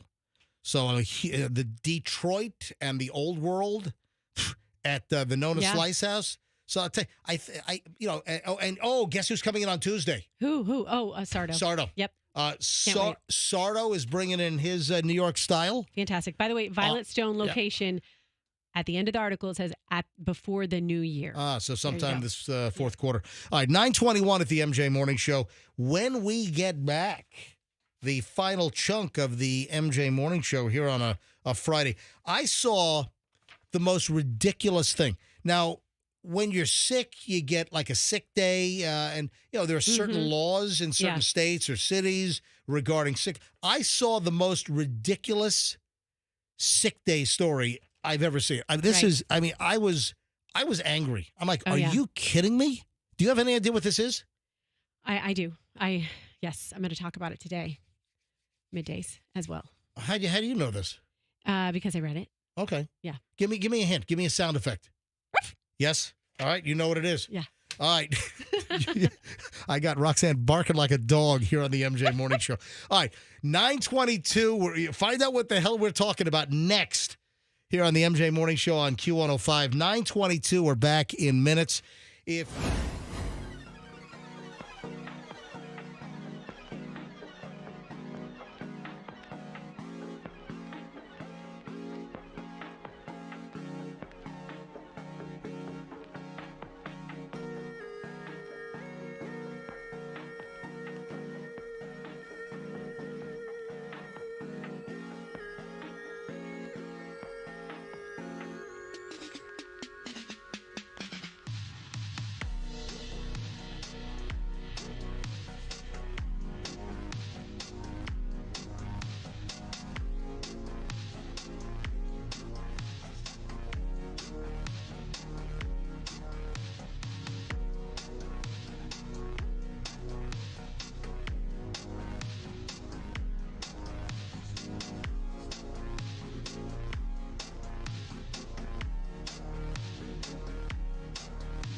It is 9:29 at the MJ Morning Show. I wonder if I call Fester right now. I bet you might still be in the waiting room, or he might be doing maybe some early prep, or maybe they're putting. Are they going to have?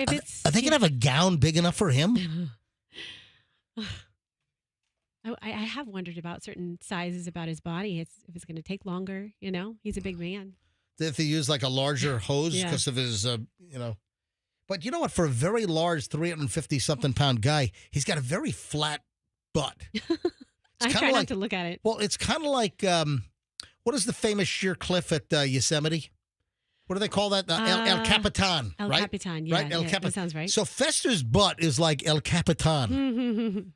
Seriously, it's like a flat, for a huge guy, he's got no butt. Yeah, I know. Let me see if I can.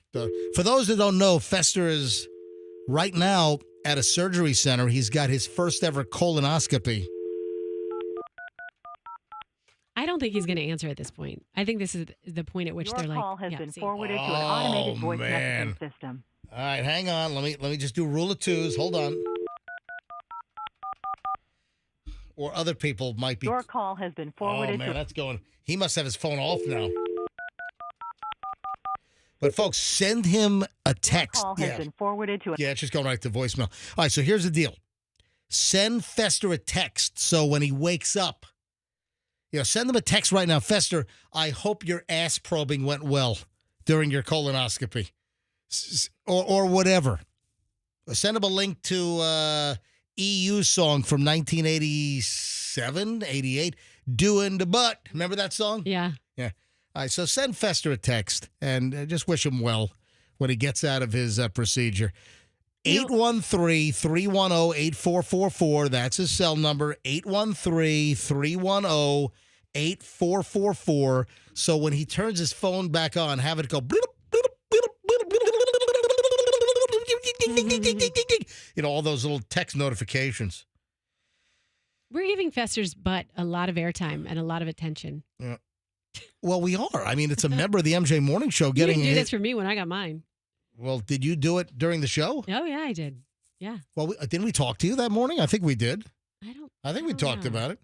And hang on, let me call Allison, Fester's wife, and let me just make sure everything's okay. And 813-624. All right, I'm calling Allison, Fester's wife. All right, she's ringing. I wonder if she'll probably hang out. Yeah. Allison. Yes. Hey, it's MJ and Roxanne. Where are you? Where are you right now? I'm in McDonald's parking lot. Wait a minute. So you dropped Fester off for his colonoscopy, and you're going to McDonald's?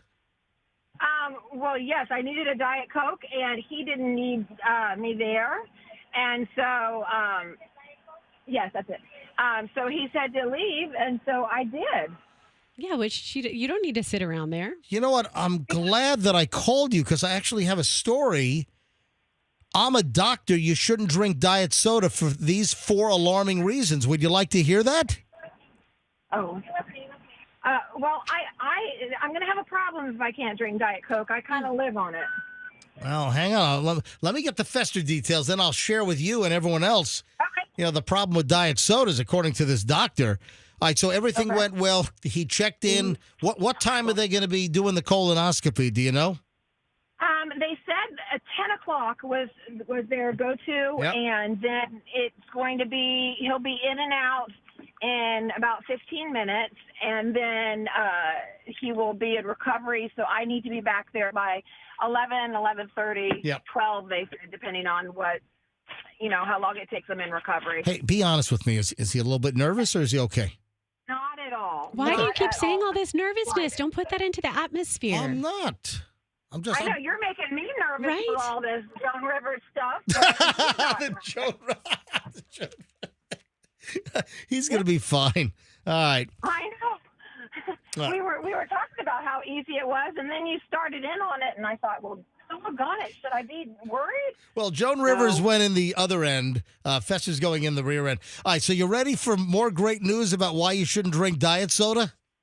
Sure. A Harvard-educated gastroenterologist is shooting social media videos. Dr. Saruba Sethi, a California-based GI doctor, also a healthcare influencer, was asked whether diet soda is a healthier alternative to regular soda, and she says that is a hard no. And there are 4 reasons why you ought to just be drinking a regular Coke and not a Diet Coke. Okay. Number 1, increased risk of heart attack and stroke. Ooh, that's not good. Yep.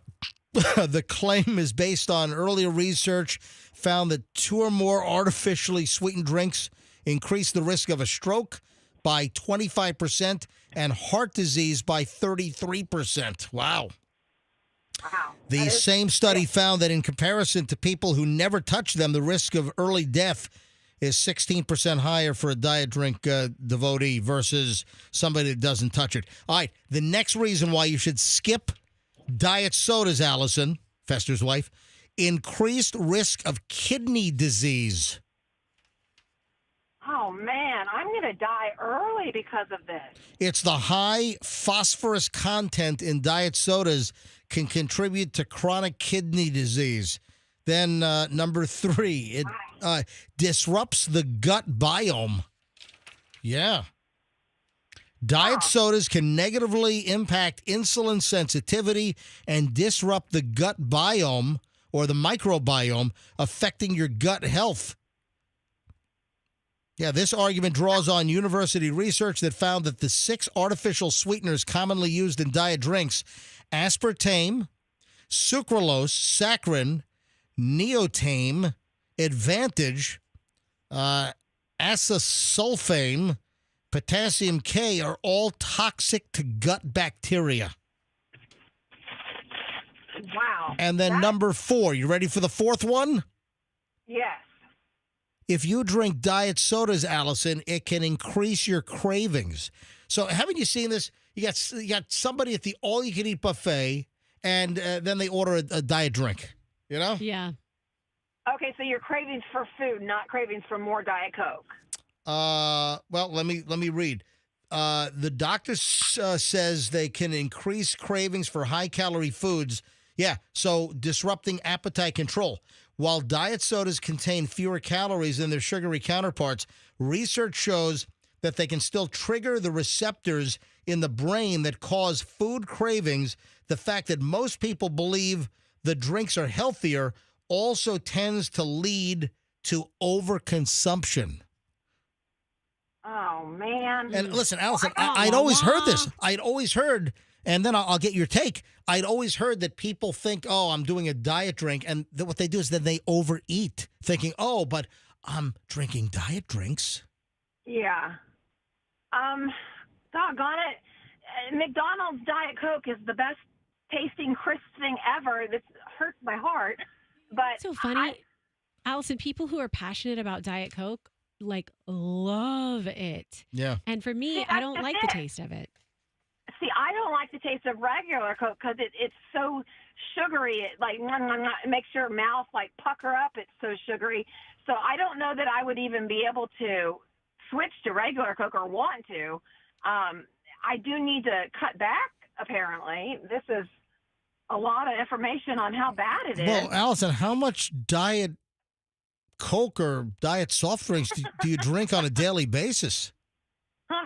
I don't know. Do you have cases of it at home that you drink at home out of cans or bottles? No.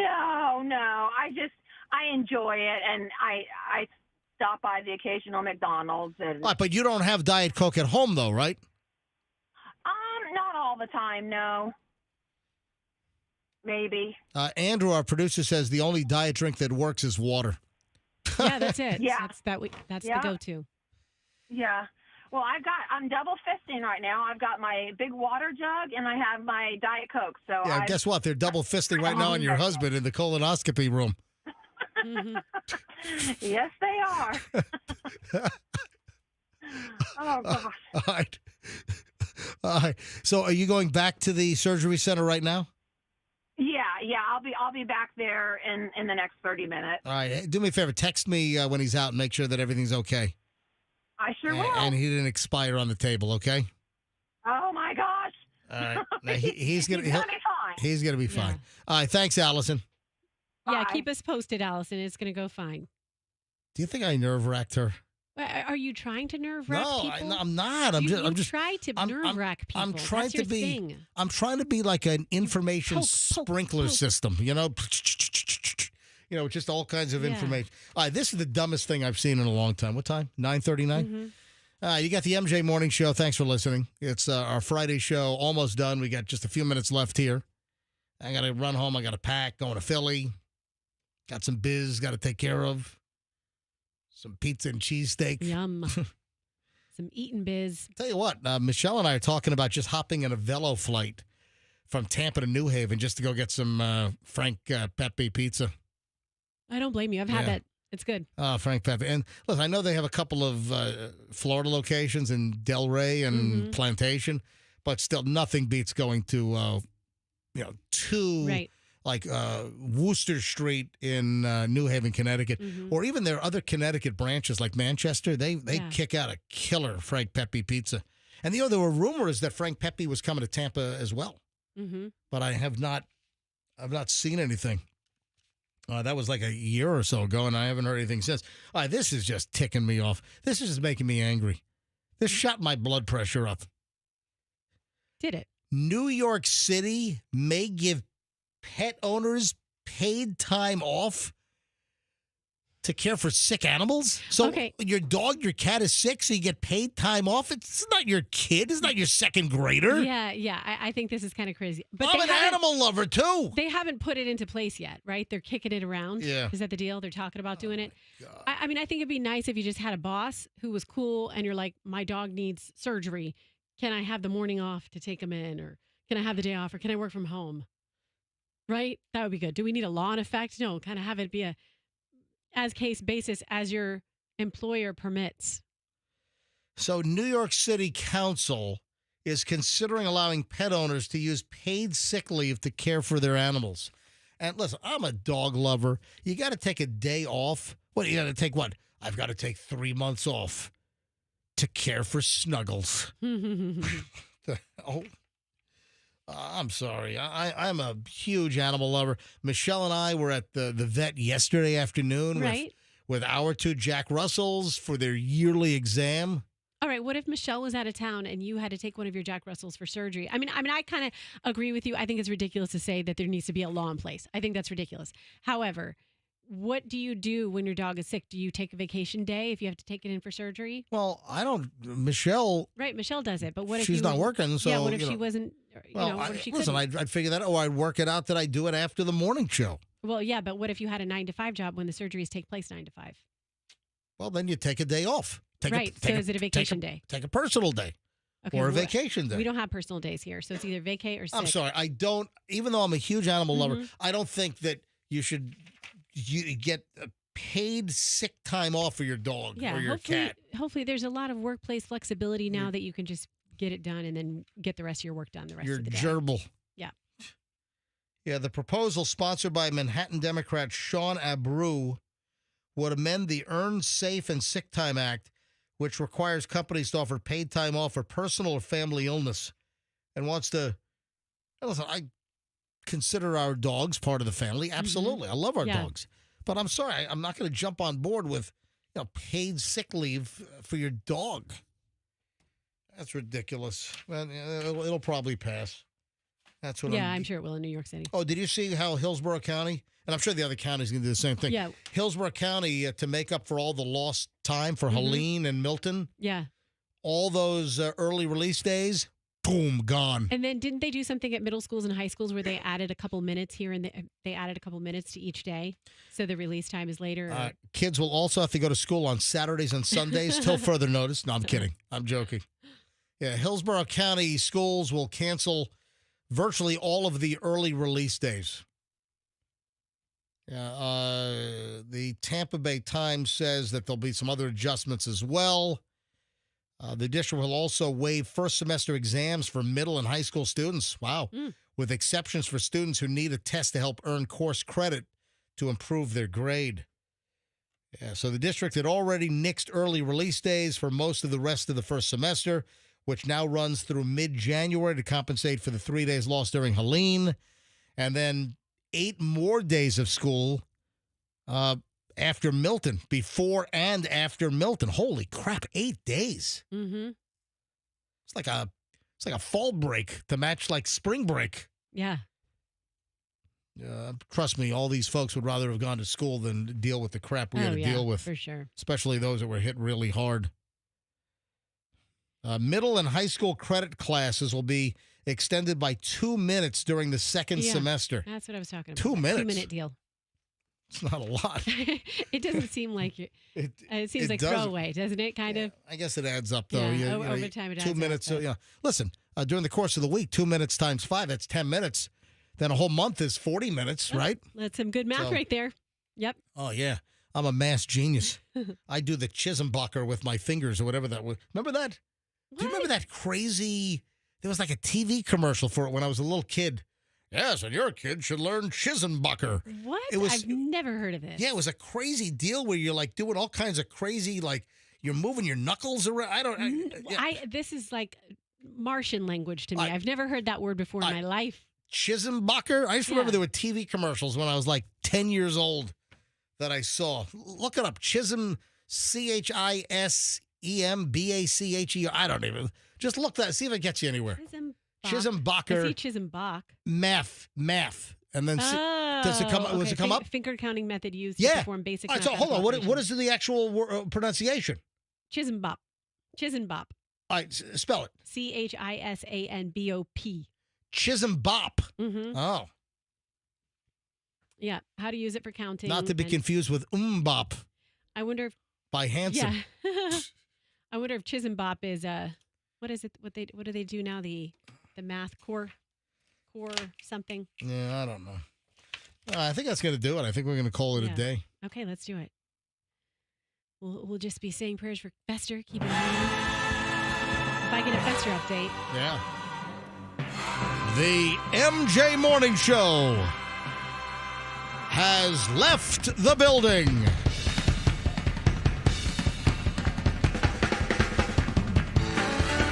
You think I should use this as show close music instead of my typical Apache? No. You like my Apache? I prefer Apache way more than this. You do? All right, hang on. Let me dig Yeah. up Apache. Got my show closer right over here. All right, show close music. There we go. 9:47. It's been a delightful week. Thank you for bearing with me this morning with the absence of Fester. Yeah, and I'm going to keep everybody updated. If I get any updates during the midday shift today, I will let everybody know how Fester did. All right. So send Fester a message. Send Fester a text so he sees it when he wakes up from his anesthesia, from his colonoscopy. So just send Fester a message, just whatever you want to tell Fester. Hope you did well. Hope your butt doesn't hurt. Whatever. Fester's private cell is 813-310-8444. 813-310-8444. All right, folks, if you want to follow my Instagram, I'm sure I'm going to have some cool stuff from Philadelphia later today and this weekend. Might be a little food-centric. You know, it's funny. I'm going to the city of brotherly love where the Liberty Bell has a crack. And right now, they're working on Fester's crack.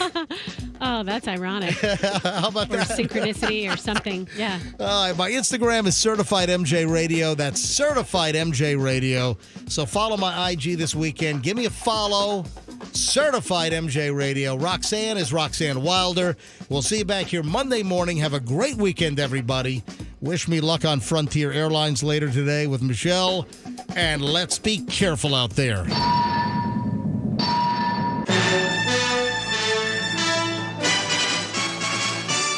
The Q105 app is your connection to all the big contests. Powered